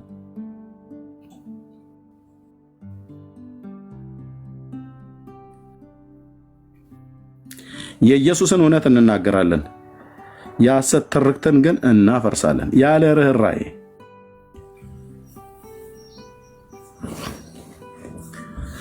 መዳን በእግዚአብሔር ልጅ ስም ነው። ወንድሞቼ ናቶቼ፣ በብሉይ ኪዳን ቅዱሳን ነቢያት የተሰበከ በቅዱሳት ሐዋርያት የተሰበከው በብሉይ ኪዳን ቅዱሳት ነቢያት የተተነበየ በአዲስ ኪዳን ቅዱሳት ሐዋርያት የተሰበከ የእግዚአብሔር ልጅ የኢየሱስ ክርስቶስ የምስራቹ ቃል ነው።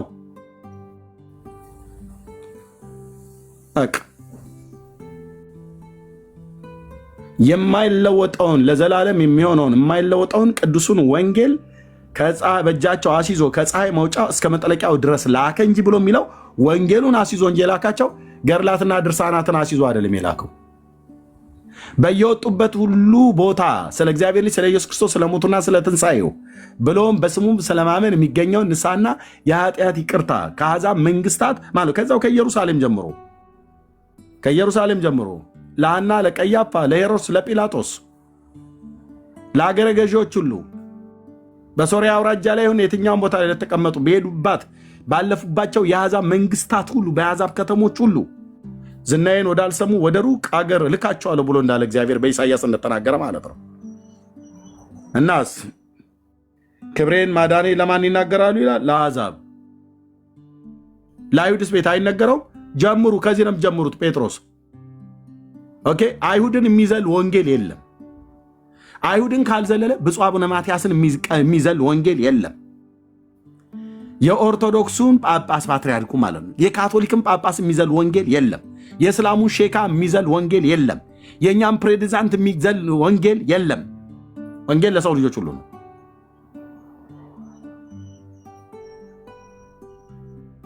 ጀምሩ ከኢየሩሳሌም ማለት አንድ ጁት ከዚህ ብሎ ማለት ነው ጌታ። ከኢየሩሳሌም ጀምሩ። ኃይል ነው መጀመሪያም ተቀበሉት። ከዛስ ከዚሁ ጀምሩ።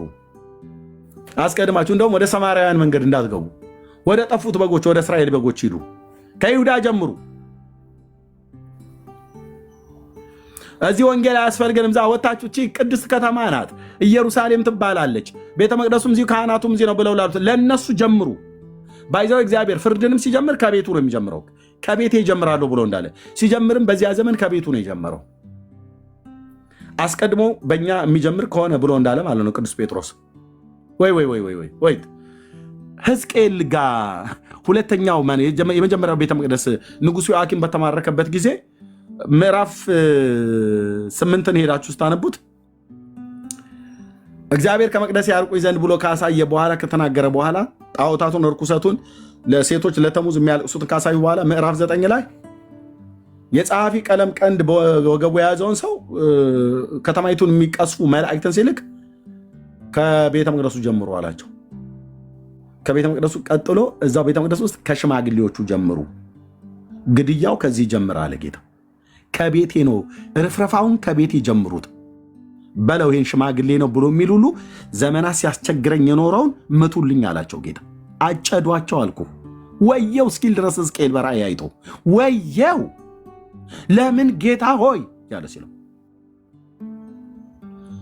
በሉ አለ ጌታ። መብቱ ነው። ሞቱ ከኢየሩሳሌም እንደጀመረው ቤተ መቅደስ ስብከቱም ከኢየሩሳሌም ነው የጀመረው።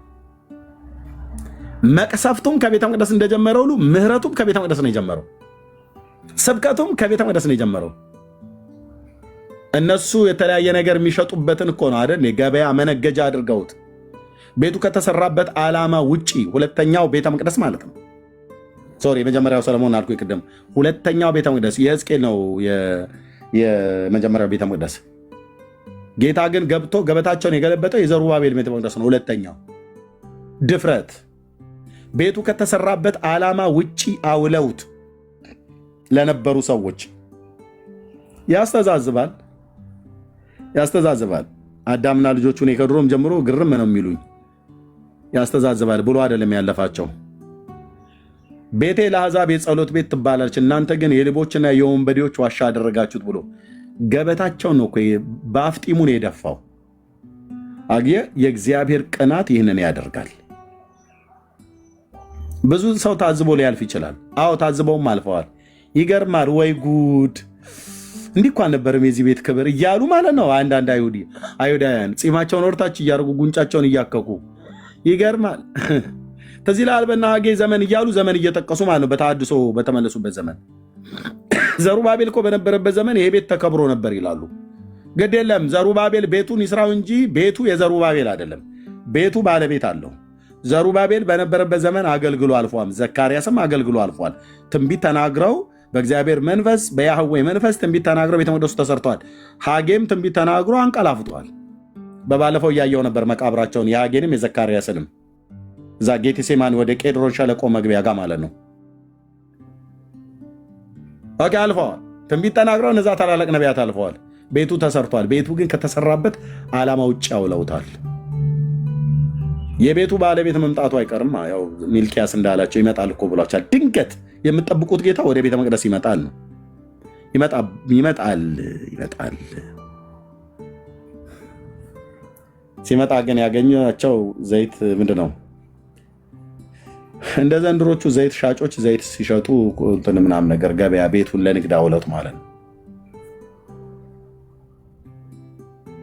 ከኢየሩሳሌም ጀምሩ አለ። መቅሰፍቱንም ከቤተ መቅደሱ ከሽማግሌዎቹ ጀምሩ እንዳለ ወንጌሉ ስብከቱንም ከኢየሩሳሌም ጀምሩ። ለሐናና ለቀያፋ ንገሯቸው፣ ለሄሮድስ ለጲላጦስ ንገሯቸው። ያ የወንጌል እውነት ነው እስከ ምድር ዳርቻ ድረስ ናኝቶ እኛ እጅ ላይ የደረሰው። እኔ ለምን እንደምትኖሩ አላቅም ወንድሞቼ እናቶቼ። ለምን እንደምኖረው ብላችሁ ጌታን ጠይቃችሁት እንደሆነ አይዶ ነው። እኔ ግን ጠይቄ ነግሮኛል። ኢየሱስ ክርስቶስ የእግዚአብሔር ልጅ ምስክሬ ነው አልኩ። የምኖርበትን ነገር ነግሮኛል ጌታ። ሰቅሰቅ ብዬ አልቅሼ ለምን የፈጠርከኝ እዚህ ምድር ላይ ምን ላረግ ነው ብዬ ምን ላረግ ነው? ለምን ትፈልገኛለህ? ተበሳጭቼ አይደለም። የተፈጠርኩበትን ዓላማ ማወቅ እፈልጋለሁ። እንደዚህ ብዬ ስጠይቀው ጌታዬ አይደለም የምኖርለትን የምሞትበትንም ዓላማ ነው የነገረኝ። ክብር ነው ስለሱ ኖሮ ማለፍ። ሰው ተራ አሟሟት እንኳን ይሞታል። ኮሮና ሲመጣ ጠርጎ ይሄዳል። ባለን ዘመን ጌታ እናገልግል። ያዳኙ አበዛዝ በየትኛውም ሃይማኖት ያዳኙ አበዛዝ ይህንን ዓለም ሰይጣን ተቀራምቶት በተለያየ ቦታ ግማሹን ለግንድ ያስመዋል፣ ለደረቀ እንጨት፣ ግማሹን ለእርጥብ እንጨት ያሰግደዋል፣ ግማሹን ለቡድሃ፣ ግማሹን ለሂንዱዝም፣ ግማሹን ለአላህ፣ ግማሹን ለእንትና ምናምን ነገር ብሎ ማለት ነው። የእግዚአብሔር ልጅስ የሞተበትን የገባቸው ስንት ሰዎች ናቸው እዚህ ምድር ላይ? ጥቂቶች ናቸው የገባቸው፣ ጥቂቶች። በሃይማኖት ቤት ውስጥ ሆነው ካቶሊክ በምትባል ጥንታዊት ቤተክርስቲያን፣ ኦርቶዶክስ በሚባል ጥንታዊ ቤተክርስቲያን ውስጥ ሆነው ማን ነው አዳኘህ በለው ኢየሱስ ነው አይልህም። ቢልህም በላዩ ላይ ደግሞ ሌላ ድርብራቢ አለ።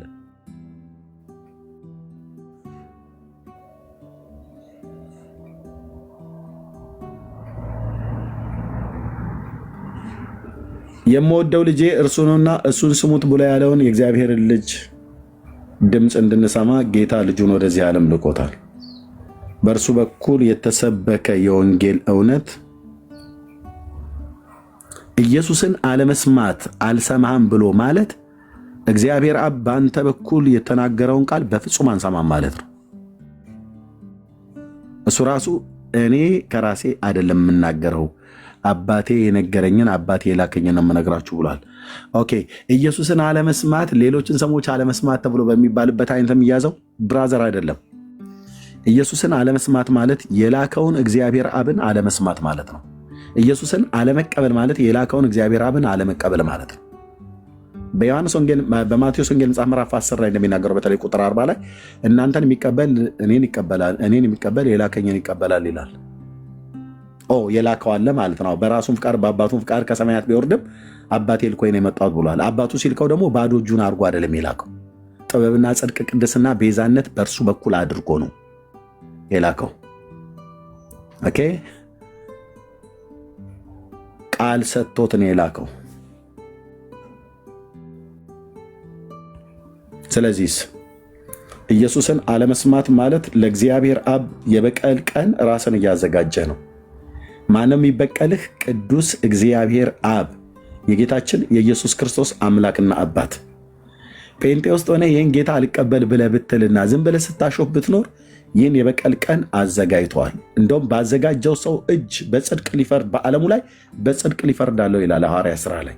በደንብ ገና ራሱ ነው የሚበቀል። በቀል የኔ ነው እኔ ብድራትን መልሳለሁ ብሎ ያለው እናውቃለን ብሎ ስላለ ይበቀላል እግዚአብሔር። ይህን አስቀድሞ በሙሴ በኩል ነው የተናገረው። ኢየሱስን ስለሱ ሲናገር ስለ መሺያው ሲናገር ከወንድሞቻችሁ መካከል እንዳንተ አይነት ነቢይ አስነሳላቸዋለሁ፣ ቃሌን ባፉ አድርጋለሁ፣ እሱን የምትሰማ ነፍስ በሕይወት ትኖራለች፣ የማትሰማው ነፍስ ግን እኔ እበቀልለታለሁ ይላል። በቀሉ ምን አይነት በቀል ነው ብለን ስንል ለጌታችን ለኢየሱስ ክርስቶስ ወንጌል የማይታዘዙትን ይበቀላል አለ ተሰሎንቄ ላይ ጳውሎስ። ምን አይነት በቀል? ከኃይሉ ክብር ርቆ በዘላለም ጥፋት መቀጣት ማለት ነው። ቃል በቃል ነው እንደዚህ የምናገረው።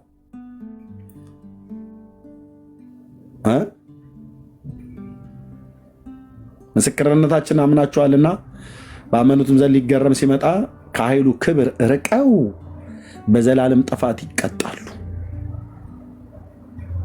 የእግዚአብሔርን ልጅ የገፉ እግዚአብሔር ለዘላለም አውጥቶ ይጥላል። ወደ ድቅድቅ ጨለማ አውጥታችሁ ጣሉት ይላል። መላእክትን ያዛል። ራሱን እያከከ በዛ ሰዓት ላይ አይ ለእኔ ሲዘክር ኖሯል ብሎ ገብርኤል አንተን የሚያስመልጠ መስሎ ከሆነ በጣም ተታላል። አረ ጌታ ሆይ የሰኔ ሚካኤልን እኮ የዶሮ አይን የመሰለ ጠላ እኮ እየጠመቀች ነበር እኔ ስታከብረኝ የነበረው። የህዳር ሚካኤልም አደግድጋ ነበር ስጠምቅ የነበረው። እችን እህትማ እችን እናትማ ልትምራት ይገባል ብሎ ሚካኤል አንተን እዛ የሚያስጥል ከሆነ እኔ እግዚአብሔር አገልጋይ አይደለሁም ማለት ነው። አተርፍም አልኩ ብራዘር፣ አተርፍም። እንዲህ ብሎ ነገር የለም። እግዚአብሔር ልጁን ነው ለመስቀል ሞት እንዲሰቃይ አሳልፎ የሰጠው። አንተ በሚካኤል ጠላ ለሱ ዘክረህ የምትጸድቅ ከሆነ ኢየሱስ በከንቱ ነው የሞተው። እግዚአብሔር ማንም አፉን ሲከፍትበት ጻድቅ ልጁ ላይ ግፍን ሳያደርግ ተንኮል በአፉ ሳይገኝበት በአሕዛብ እጅ ሲቀጠቅጡት፣ እኔ 3 ልጆች አሉኝ፣ ልጆቼን ሰዎች ፊት ለፊቴ እየመታ እኔን አስቀድሞ ይሰዋኝ አልኩ። ልጆቼን ፊቴ ከሚያሰቃይ እኔ እሰዋለሁ አስቀድሜ፣ ዝም ብዬ ቆሜ ያላየውም። እግዚአብሔር አብ አንድ ልጁን እኮ ነው አየህ፣ አንድ ልጁን ያሰቃዩበት፣ ሌሊቱን ሁሉ ሲጫወቱበት ያደሩት ማለት ነው። ያ እንደዛ የሆነው ለእኔ ነው፣ ለአንተ ነው፣ ለአንቺ ነው፣ ለአንተ ነው፣ ለዚህ ዓለም ነው። አይመለከተኝም ብሎ የሚል ትውልድ የለም። አታሳብብን። እግዚአብሔር ጻድቅ ነው ተናግሯል። ለኃጢአት ምክንያት አይኖርህም። እስላሙን፣ ቡድሃ፣ ማንም ሁን ማንም፣ አይሁዳዊ ሁን፣ ግሪካዊ፣ ባሪያ ሁን፣ ጨዋ፣ ወንዱን፣ ሴት፣ ማንም ሁን ማንም እኮ አልኩ ለመስቀል ላይ ሞት ተላልፎ እንዲሰጥ አድርጎታል። በአመፀኞች እጅ ነው የተገደለው። አየህ፣ ጻድቁ በአመፀኞች እጅ ተገደለ። ግፍን የማያውቀው ግፍን በተሞሉ ሰዎች እጅ ተገደለ።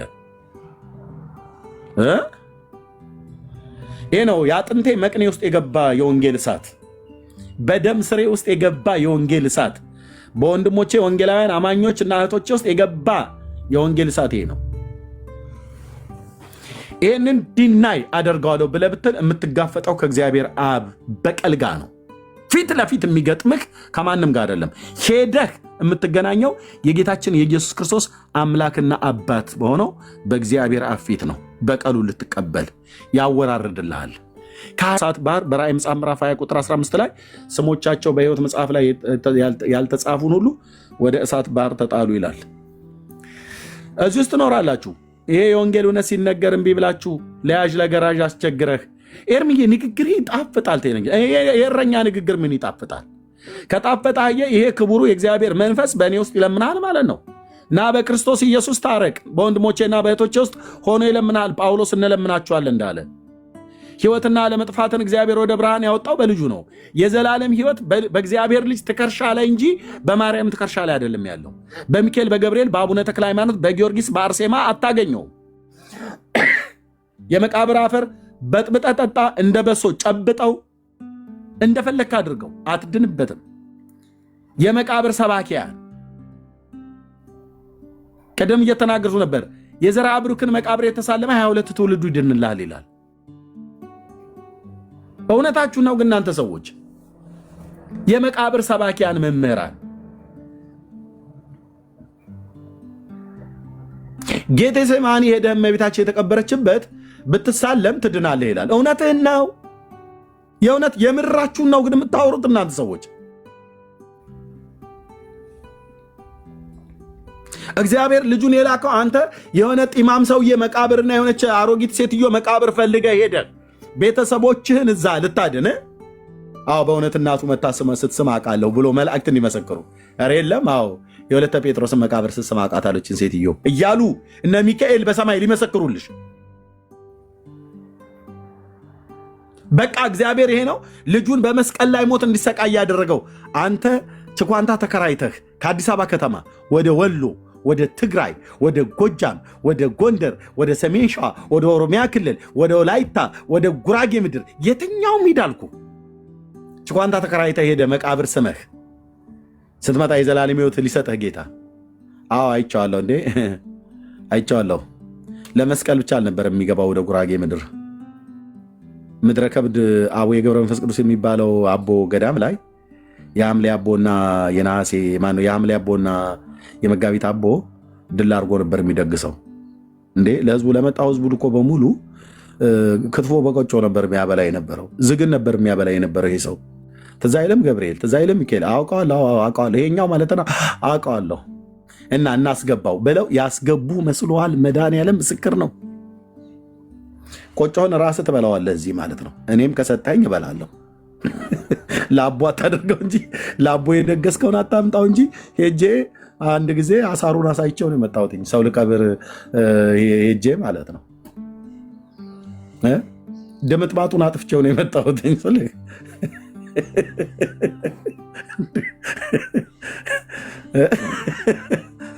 ይቀልዳል። አየህ አማውቴ የሚባል አማውቴ ባለወልድ ቤተክርስቲያን ነው የሄድኩትኝ ሶዶ ጉራጌ ውስጥ ማለት የአማውቴ ልጆች ካላችሁ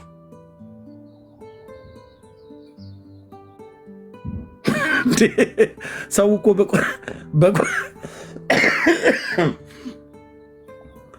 ዝግና ያበላችሁ ይላል እንዴ?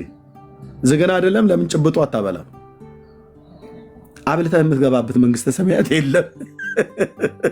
አምነህ የምትገባበት መንግስተ ሰማያት እንጂ አብልተህም ይሁን በልተህ ተበላልተህ የምትገባበት መንግስተ ሰማያት የብለይ የለም እኮ ነው የምልህ። የለም ማለት የለም በአራት ነጥብ ሲነግሯችሁ አሰሙም እንዲ ወንድሞቼ። የለም ማለት ነው። የእግዚአብሔር ልጅ በማመን ብቻ የምትገባበት መንግስት ነው ያለው። ኢየሱስን በማመን ማለት ነው። ሆድህ የቃልቻ ድቤ እስኪመስል ድረስ ተጠራርተህ እርስ በርስ በልተህ አረረም መረረም ማህበሬን ተወጣው እያልክ እየተጠራራሽ በልተሽ እሺ በጌታ በእግዚአብሔር ልጅ በኢየሱስ ክርስቶስ ሳታምኝ የማይወለተ ጊዮርጊስን ጠበል ጸዲቅ ስለጠጣሽ ለኃጢአት መደምሰሻ ለመንግስተ ሰማያት መውረሻ ያድርግልን ተብሎ ሲባል አሚን አሚን አሚን አሚን አሚን በላችሁ። ኢየሱስ ጌታ ነው ተብሎ ሲባል ዝም በሉ። ጫውታ ቀይሩ። በለሽኝ የማሐረነ ወይ ሳለነ ወይ ቀበነ ብሎ ስላለ አያስገባሽም ቄሱ። መድኃኔዓለም ኢየሱስ ክርስቶስ ምስክሬ ነው ስልሽ ካኑማ ብራዘር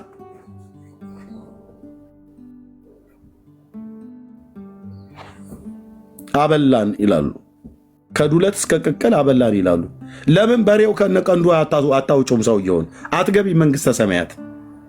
ኢየሱስ ክርስቶስ የአብ ልጅ ምስክሬ ነው። በሬ ከነቀንዱ ለምን አታውጡትም? ለካህናቱ ለእያንዳንዱ እንደ ኪኔና አትገቢም፣ አትገባም። መግቢያው መንገድ አንድ ነው። የምትገባበት ወንጌል አንድ ነው። አነ ውእቱ ኖላዊ ኄር ዘበአማን እንዳለ እኔ ነኝ የበጎች እረኛ ብሏል። እኔ ነኝ የበጎች በር ብሏል። በሩን ትታ አንተ በሌላ በኩል ለመግባት ትፈልጋለህ። አነ ውእቱ ፍኖተ ጽድቅ ወሕይወት ብሏል። በቃ መንገድም እውነትም ሕይወት እኔ ነኝ ብሎ ካለ አለቀ። እኔ ነኝ ማለቱ ጌታ እኔ ነኝ ማለቱ እንጂ ማርያም ናት እያለ አይደለም። ሚካኤል ነው እያለ አይደለም። ዮሐንስ ነው ጴጥሮስ ነው እያለ አይደለም።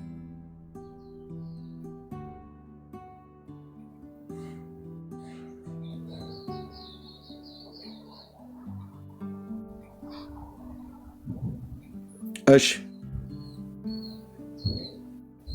ይኸው ነው። ቀስ እያለን እንግዲህ መርፌውን እንሰጣለን ማለት ነው። ጥሩ የጽድቅ እውነት ነው የምንነግራችሁ። እዚህ እትፍትፍ ብለህ እንኳን የምትተፋው እንደ ጉሽ ጠላ የምትተፋው ትምህርት አይደለም። የእግዚአብሔር ልጅ ወንጌል፣ የእግዚአብሔር ልጅ ወንጌል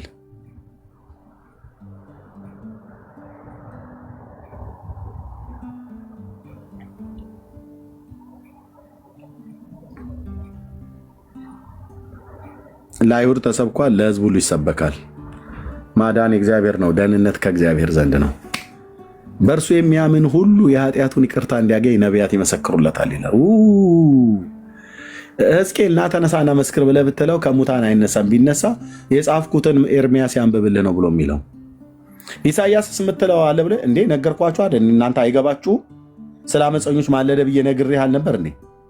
የነበርኩበት ዘመን 740 ምናምን ነገር ዓመት የርቀት ወደኋላ ቢኖርም መስቀሉ ስር ቁጭ ብዬ እንደጻፍኩ አድርጌ በመንፈስ ቅዱስ ኢንስፓየርነት የጻፍኩትን የእግዚአብሔርን ቃል አታነቡም ወይ? ሌላ ጽሑፍ እንዲጻፍልህ ፈለግክ ወይ? ግፍን አላደረገም፣ ተንኮልም በአፉ አልተገኘበትም።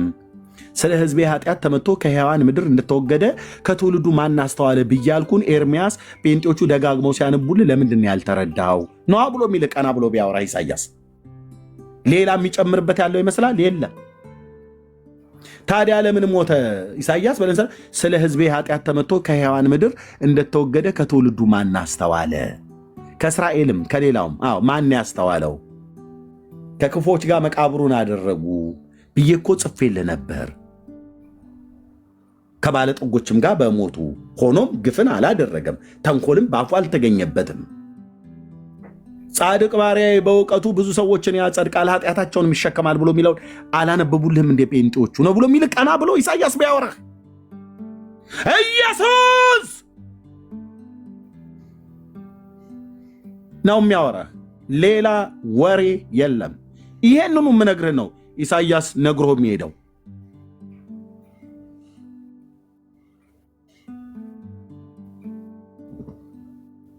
አለቅ የተደመደመ እኮ እውነት ነው የምንነግራችሁ። ጴንጤ ፍሩሽካ ነገር አያወራም፣ ገለባ ነገር አያወራም። ወርቅ ደብቆ ቆርቆሮ አይሰጥህም። ባሪያና ጌታ የተለየበት ቤት ነው የጴንጤ ቤት። ጌታ ማን ነው? ኢየሱስ። ባሪያስ እኛ ነና። በቃ አለቅ። ባሪያና ጌታ ሁለቱ እኩል በኩል አይሰራም። ባሪያውም ያድናል ጌታውም ያድናል የሚባል ነገር የለም። ባሪያና ጌታ የለየበት ቤት ነው ይሄ ቤት፣ የኛ ቤት።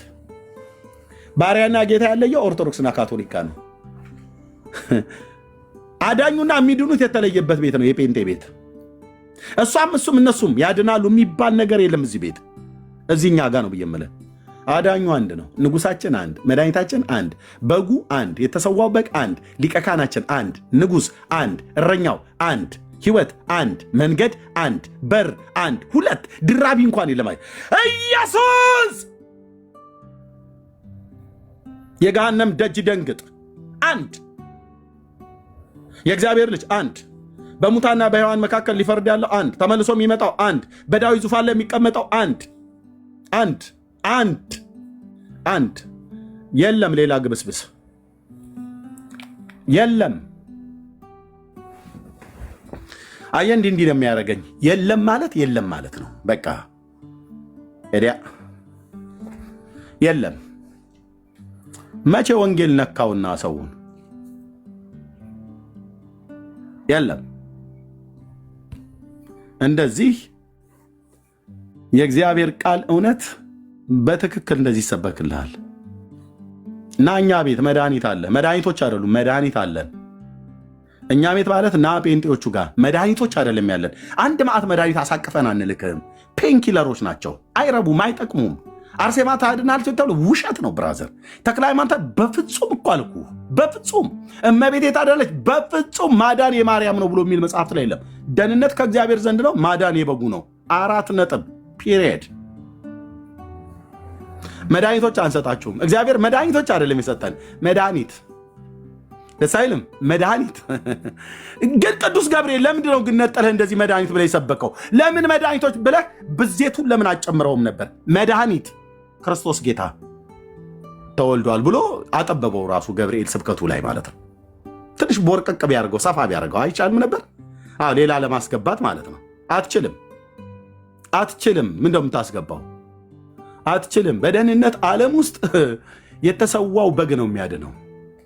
የበጉን ስጋ በልተን ጠግበናል፣ የበጉን ደም ጠጥተን ረክተናል። ይሄ ማለት ልጁን ኢየሱስ ክርስቶስን በእምነት በልተነዋል ማለት ነው። በጉን ራሱ ለብሰኑ ሀፍረተ ስጋችን ተከድኗል፣ ተሸፍኗል፣ ሞቆናል። የጽድቅ ልብሳችን ነው፣ ለብሰን ደምቆብናል። ዝርግፍ ጌጣችን ነው። ሌላ ጋር ልብሱን ብለን ቅልውጥ አንሄድም።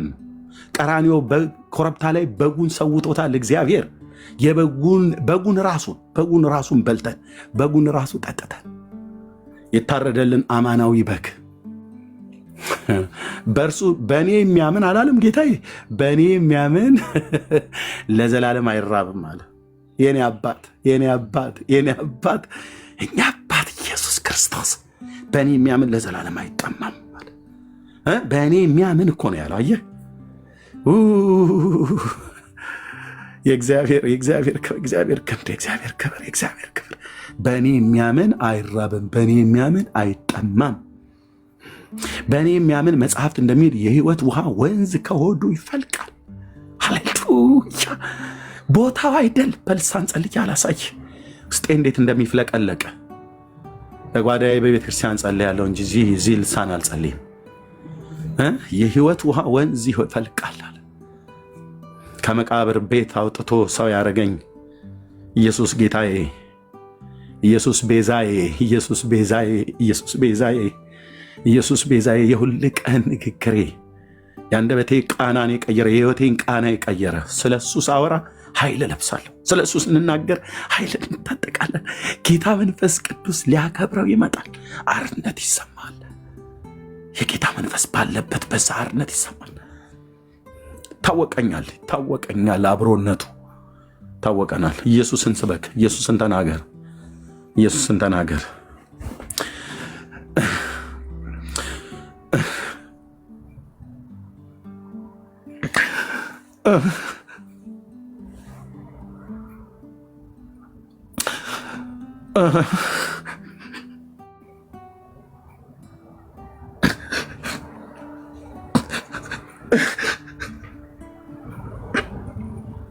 የኔ አባት ስም ይባረክ። የኔ አባት ስም ይባረክ። ስም ይባረክ። ስም ይባረክ። ስም ይባረክ። ስም ይባረክ። የኔ ጌታ ስም ይባረክ። ጌታ ስም ይባረክ። አንተ ከፍ በል፣ አንተ ንገስ፣ አንተ ታይ፣ አንተ ደምቀታይ፣ አንተ ደምቀታይ፣ አንተ ልቀታይ፣ አንተ በፍጥረት አንደበት ተመስገን፣ አንተ በእኔ አንደበት ተመስገን። የእግዚአብሔር ልጅ ኢየሱስ መገኘት በጣም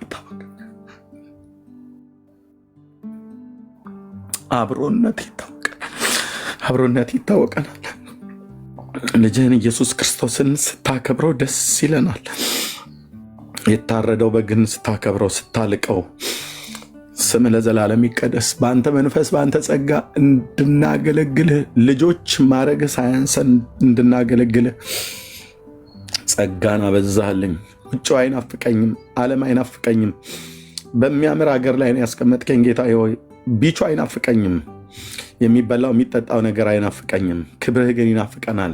ያንን ፊትህን ያንን ግርማህን ማየት ግን እናፍቃለን። በትውልድ መካከል አንተ ስትነግስ ወንጌልን በኃይልና በስልጣን በመንፈስ ቅዱስ በብዙ መረዳት በድንቆችና በታምራት በምልክቶች በኩል ለባሪያ ለጳውሎስ ስታጸናለት የነበረ ጌታዬ እንዲህ እንድታርቅ ብቻ እለምንሃለሁ። ይሄ ብቻ ጥማታችን ነው። ይሄ ብቻ ረሃባችን ነው። ይሄ ብቻ ጥማታችን ነው። የእግዚአብሔር ልጅ ኢየሱስ ስምህ ለዘላለም ይድመቅ። ስምህ ለዘላለም ይመስገን። በዚህ ፍቅር ያልተነኩ ሰዎች ይነኩ። ማዳን ያንተ ነው። ደህንነት ካንተ ዘንድ ነው። በትውልድ መካከል የምንናገረው ይህንን ነው። እግዚአብሔር አድኖናል። እግዚአብሔር ታድጎናል። እግዚአብሔር ነፃ አውጥቶናል ብለን እንመሰክራለን። ልጅህን ልከህ አደረግ።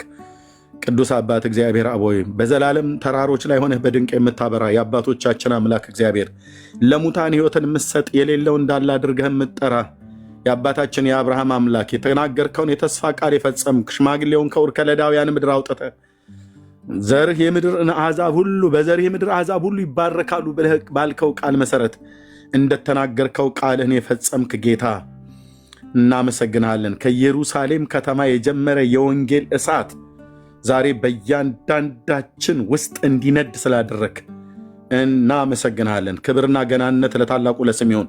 በቃልህ ላይ የተነሳ የሰው ሐሳብ የሆነ የሐሰት ትምህርትና ትርክት በቃልህ መዶሻ እንድናፈርሰው ጸጋና እውነትን ዕለት ዕለት እየገለጥክልን እያስተማርከን ስላለ እናመሰግናለን። የሚድኑትንም እግዚአብሔርም የሚድኑትንም በእነሱ ላይ ይጨምር ነበረ ተብሎ በቅዱስ ቃልህ እንደተጻፈ በላያችን ላይ እየጨመርክ ስላለ ጸጋን እየጨመርክልን ኃይልን ጥበብን በብዙ መረዳት ቃልን እንድንረዳው በክፉ የመናፍስት ኃይላት ላይ እግዚአብሔር በኢየሱስ ክርስቶስ የስም ስልጣን እንድንጸልይ ኃይልና ስልጣንን ሰጥተን በምድር ከፍታዎች ላይ አውጥተን የቃልህን መንግስት የመንግስትህን ቃል እንድንሰብክ በህዝብ በአሕዛብ በታላላቆች በታናናሾች ፊት እንድንመሰክር ይህንን መንፈስ ስለሰጠህን እናመሰግናለን። ስለሰጠህኝ እጅግ አድርጌ አመሰግናለሁ። ስለሰጠህን እጅግ አድርገን እናመሰግናለን። ክብር ላንተ ይሁን፣ ክብር ላንተ ይሁን፣ ክብር ላንተ ይሁን። ምስጋናና ስግደት፣ ሞገስና አምልኮ፣ ስግደት፣ መፈራትና መገዛት፣ ዝማሬ፣ እልልታ ላንተ ይሁን። የታረድከው በግ የዳዊት ልጅ ኢየሱስ ያድናል፣ ያድናል፣ ያድናል። አባባ ያድናል። ኢየሱስ ያድናል። ኢየሱስ ያድናል። የእግዚአብሔር ልጅ ከማንም ጋር እናለካካውም፣ ከማንም ጋር ጫማ እናለካካውም። ጫማን ያለካኩትን ሁሉ ልካቸው እናሳያቸዋለን በትምህርት። ከማንም ጋር አይለካካም፣ ከማንም ጋር አይነጻጸርም። ክብር ለታላቁ ለስሜ ይሁን። እናመሰግናለን። በሩቅ ካሉት ጀምሮ በቅርብ ካሉት ወገኖች ጀምሮ በሩቅ ባሉት ባይረዱኝ ተረዱኝ አልተረዱኝ ብያለሁ። የነካን ያንተ እሳት ነው። ፍቅርህን፣ በጎነትህን፣ ማዳንህን፣ ቸርነትህን፣ ትህትናህን ለሰዎች እንናገራለን። አድንህን አድኖናል ብለን እንናገራለን። እግዚአብሔር ያዳናቸው ከጠላቶቻቸውም እጅ ያዳናቸው ይናገሩ ተብሎ እንደተጻፈ እየተናገርን ነው። እግዚአብሔር በልጁ በክርስቶስ ኢየሱስ በኩል አዳነን። ያድናችኋል ኑ እያልናቸው ነው። ይህንንም እንድንመሰክር ጸጋን ስላበዛልን ተመስገን። ሁላችን እዚህ ያለን እኛ ዝቅ ብለን አንተ ክበር። እግዚአብሔር ሆይ ድምፄን ሲሰሙ ያንተን ድምፅ ይስሙ። በእኔ መልክ ላይ ያንተ መልክ ደምቆ ይታይ። እኔን ሸፍነህ እኔን ጋርደ አንተ ታይ፣ አንተ ድመቅ፣ አንተ ንገስ፣ አንተ ልቀታይ። የእግዚአብሔር ልጅ ኢየሱስ፣ የዳዊት ልጅ ኢየሱስ አንተን አልቅደምህ፣ አንተ ቅደመን፣ አንተ ቅደመኝ፣ አንተ ቅደም፣ አንተ በትውልድ ላይ ታይ፣ አንተ ታይ። ያንተ ስም ይነሳ፣ ያንተ ስም ይወሳ፣ ያንተን ስም ይጥሩት። ያንተን ስም መጥራት በእምነት ይጥሩት እንጂ ስምህን የሚጠሩ ታድናቸዋለህ። ስምህን የሚጠሩ ትጋርዳቸዋለህ። ስምህን የሚጠሩ ተዘልለው እንዲቀመጡ ታደርጋለህ። ክብር ለታላቁ ለስም ይሁን። የኔ አባት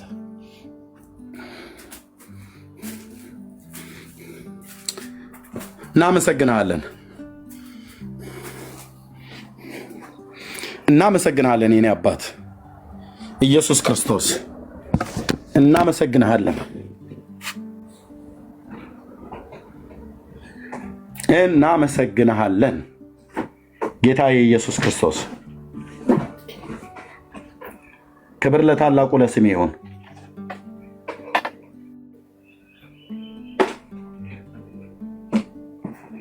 ቴንክ ዩ ሎርድ፣ ቴንክ ዩ ሎርድ፣ ቴንክ ዩ ሎርድ።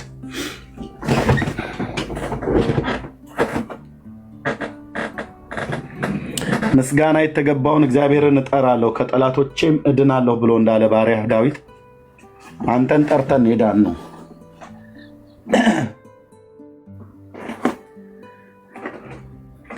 ተዘልለን የተቀመጥነው አንተን ጠርተን ነው። ስምህን ጠርተን ነው። ስምህን ጠርተን ነው።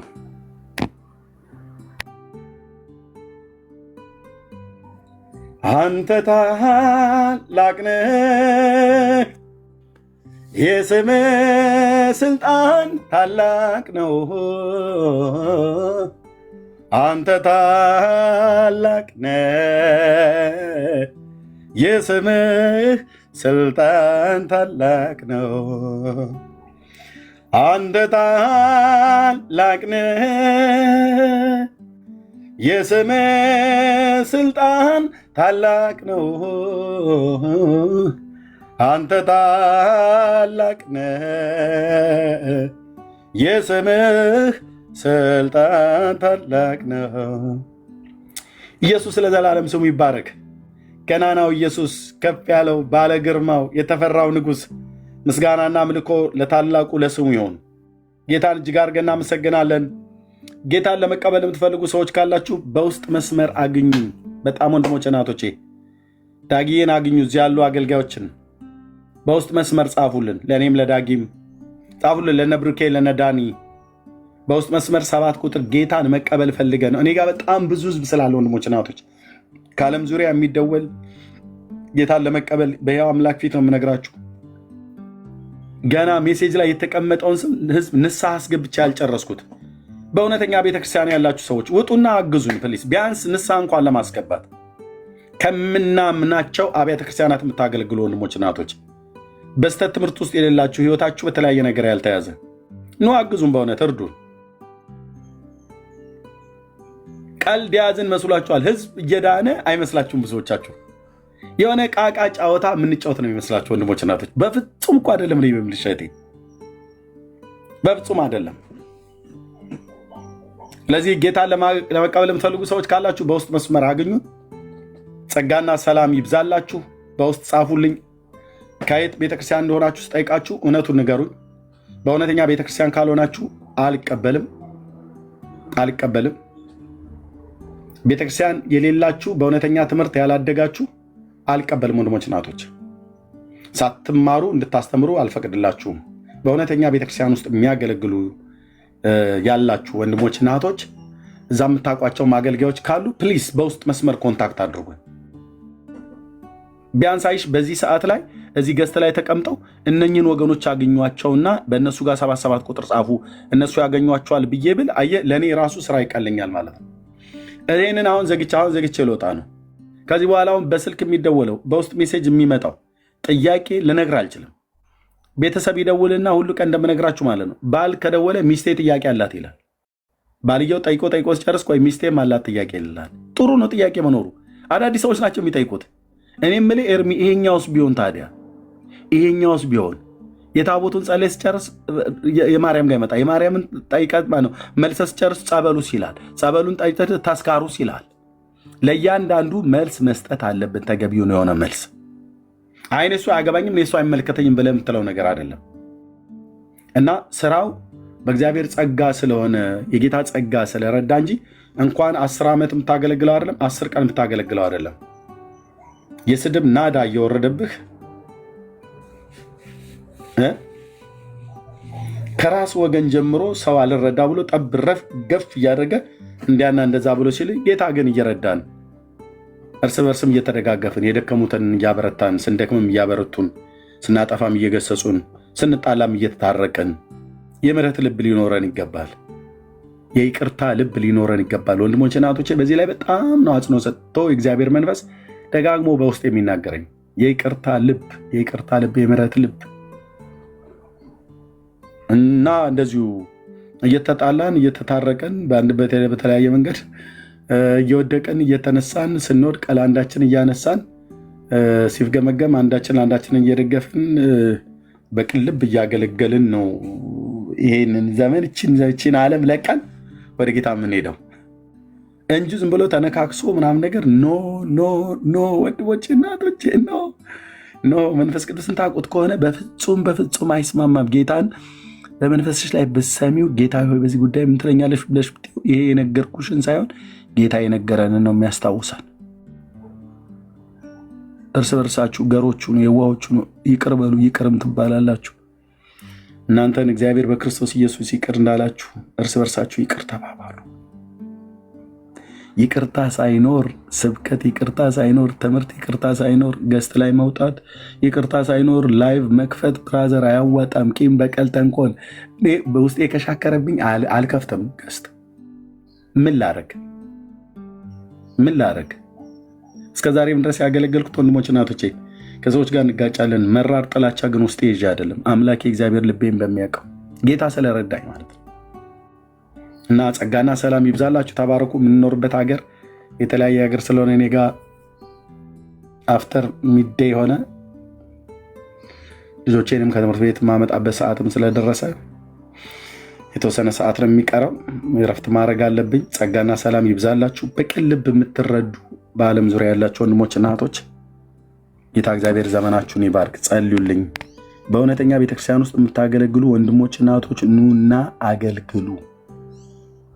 ኑና አገልግሉ። ማገልገል ከፈለጋችሁ ውጡ። እኔ ኢንከሬጅ አድርጋችኋለሁ። ውጡና እኔ ቤት እንኳን እዚህ ባትመጡ የራሳችሁን ፔጅ ክፈቱና አገልግሉ። ጤናማ መንፈስ ካለ ጤናማ አገልግሎት ብታገልግል ከሆነ እመጣለሁ አንተ ጋር። እዚህ እኔ ጋር የሚሰማ ህዝብ ወደ አንተ ጋር ይዤው እመጣለሁ። ምክንያቱም በጌታ ወንድሜና ብቻ ከእውነተኛ ቤተክርስቲያኑ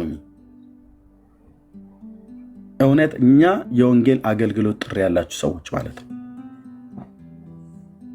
አልቀናም፣ ከኔ በላይ አገልግል። ጌታ እግዚአብሔር ምስክሬን እኮ አልኩ። እግዚአብሔር መሰማትን ይስጥህ። ራስሽን ለማሳየት እንዳትወጪ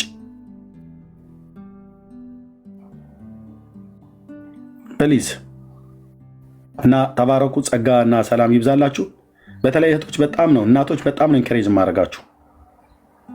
እናንተ ናችሁ ብዙ ጊዜ ወደ ጓዳ ግቢ እየተባላችሁ የምትባሉት። የምን ወደ ጓዳ መግባት? እግዚአብሔር በሰጣችሁ ጸጋ በትክክል ያለባችሁ የምትጸልዩ፣ የምትዘምሩ፣ የምትሰብኩ፣ የምታገለግሉ ወንድሞች እህቶች ኑ ወደ መድረክ። እናንተ ጋር ነው ቁም ነገር ብዙም እየተገኘ ያለው። እንደዚሁም ደግሞ ነገሩ ድብልቅልቅ ካረጋችሁት እናንተም ጋር ነው ችግርም ያለው። እኛ ጋር የለም እያልኩ አይደለም፣ ወንዶቹ ጋር ችግርም ካለ እናንተ ጋር ነው ያለው። እኛ ጋር የለም እያልኩ አይደለም። ልብ ብሎ ጤና ልብ ስሙ። አገልግሎትም ካለ እናንተ ጋር ነው ያለው። ይሄው ነው። በቤቴ ላይ ሪፖርት እንዳታደርጉ። ችግርም ካለ እናንተ ጋር ነው ያለው። ጥንቱንም ከኤደን ገነት የጀመረው በእናንተ ነው። ግን በእናንተ ጀምሮ ደግሞ የወንጌሉ ስብከትም ደግሞ የቀጠለው በእናንተ ነው።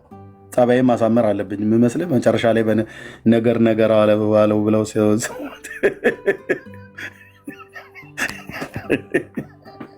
አይ ዳር ይዛለሁ ምንሽ ዳር ያሻል ካልሽኝ ይዛለሁ። እና ግን አገልግሉ ፕሊዝ፣ በጌታ አገልግሉ። በጣም ብዙዎች የምትዘምሩ፣ የምትሰብኩ፣ የምትጸልዩ እህቶች ስላላችሁ ማለት ነው።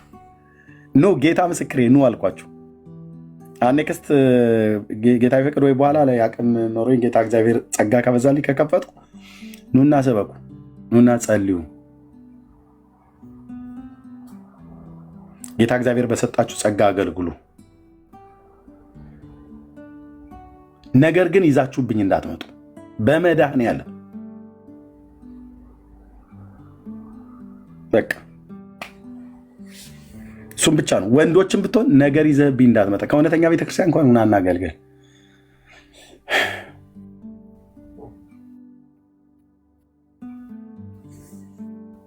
ፕሊስ በጌታ ድክም ምን ያለኝ አልኩ። በቃ የሰው ጉዳይ በጣም ነው ያደከመው። 10 ዓመት ሙሉ ከሌላ ወገን የሚወረወረውን ነገር ይችላል፣ ግን ከወገን የሚነሳ ነገር በጣም ከባድ ነው እና የምህረት ልብ ይኖራችሁ፣ የይቅርታ ልብ ይኖራችሁ። ጌታ እግዚአብሔር ይባርክ። ወንድሞችና እህቶች የምህረት ልብ፣ የይቅርታ ልብ ይኖራችሁ።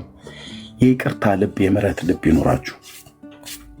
ገሮች ነውን፣ ታዛዦች ነውን፣ የዋሆች ነውን።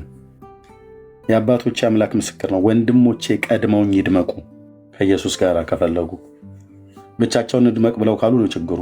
አይደምቁም። ሰው ኢየሱስን ሳይዝ ብቻውን አይደምቅም። ራስን ልታደምቅ የምትወጣ ከሆነ አደምቅም፣ ትከስማለህ። እኔም እንደዚሁ።